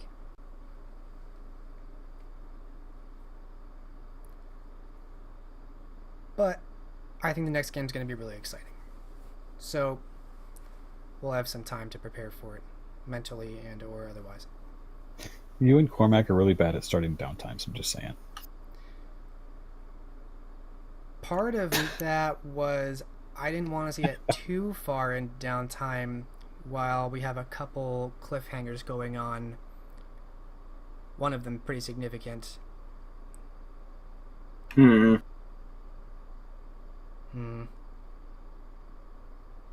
want I'm just saying. Oh, I know. Really want to resolve that before we get really far into someone's downtime and they try to reach out to somebody who's not there anymore. I don't like the sound of that. Someone who's not there anymore. Yep. You worry too much. You're right. Me. He's talking about me, you're fine. Yeah, it could have been anybody. It could have been Robert or Guy. No, he's talking about all three of us, and then we'll have to wipe the slate clean outside of Robert. Well, why do you think Robert's going to be safe? Good game. I had a lot of fun setting up some really fun scenes for next game that I'm hoping I'll be able to prepare adequately for this next week coming up. We got 2 weeks. I do have 2 weeks, but a lot of this first week's going to go towards the other thing. Yes. Be prepared. We will do... I'm going to give 1 XP all around. I'm going to give an additional experience to Cormac and Elined for their very long quest to find Dionysus and uncover this mystery, which they've been trying to solve for, I want to say, like 20 sessions now or something. To be fair, we had the answer of where to go for a while now. We were just... kept getting redirected. More important things popped up. Sure. But I feel like actually accomplishing that was worthwhile. So I'm going to give you both an additional experience there. And let's do some entertaining role players. We will start with Elined. I'm going to give it to Robert this time for his persistence with tailing the ghoul. Oh, that was great.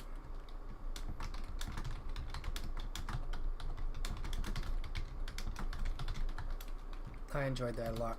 Robert, how about you? I'm gonna give it to Cormac. I just love his dialogue.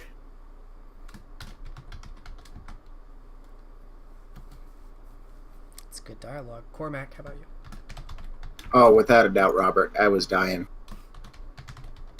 Very entertaining. And Judith, not Thomas. Hey! Let's see if we can keep that success train rolling. I'm also going to give it to Cormac because the most poorly timed laugh ever.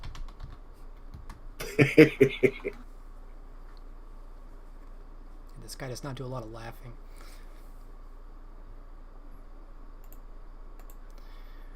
Cool. Very fun game. I'm happy to be opening some secrets that I've had for a long, long time. And I'm excited to get back to the game in a couple weeks. So I'll talk to you And guys. in 2 weeks, 2 characters could die to a Giovanni and an arm. Well, 4 characters could die from an assortment of things, but that's neither here nor there. I know. Say, okay. You guys might die to the Giovanni. I might die because reasons. Robert might die to Witch Hunter. Because random werewolf out of nowhere. Just not enough werewolves. I'm going to say werewolf attacks you. It just kind of jumps out. Takes both arms this time. Just make sure not to take a horse with you this time. If you take a horse, that guarantees you're going to get attacked. Cool. Fun game, good game. I'll talk to you guys later. Later. Good night.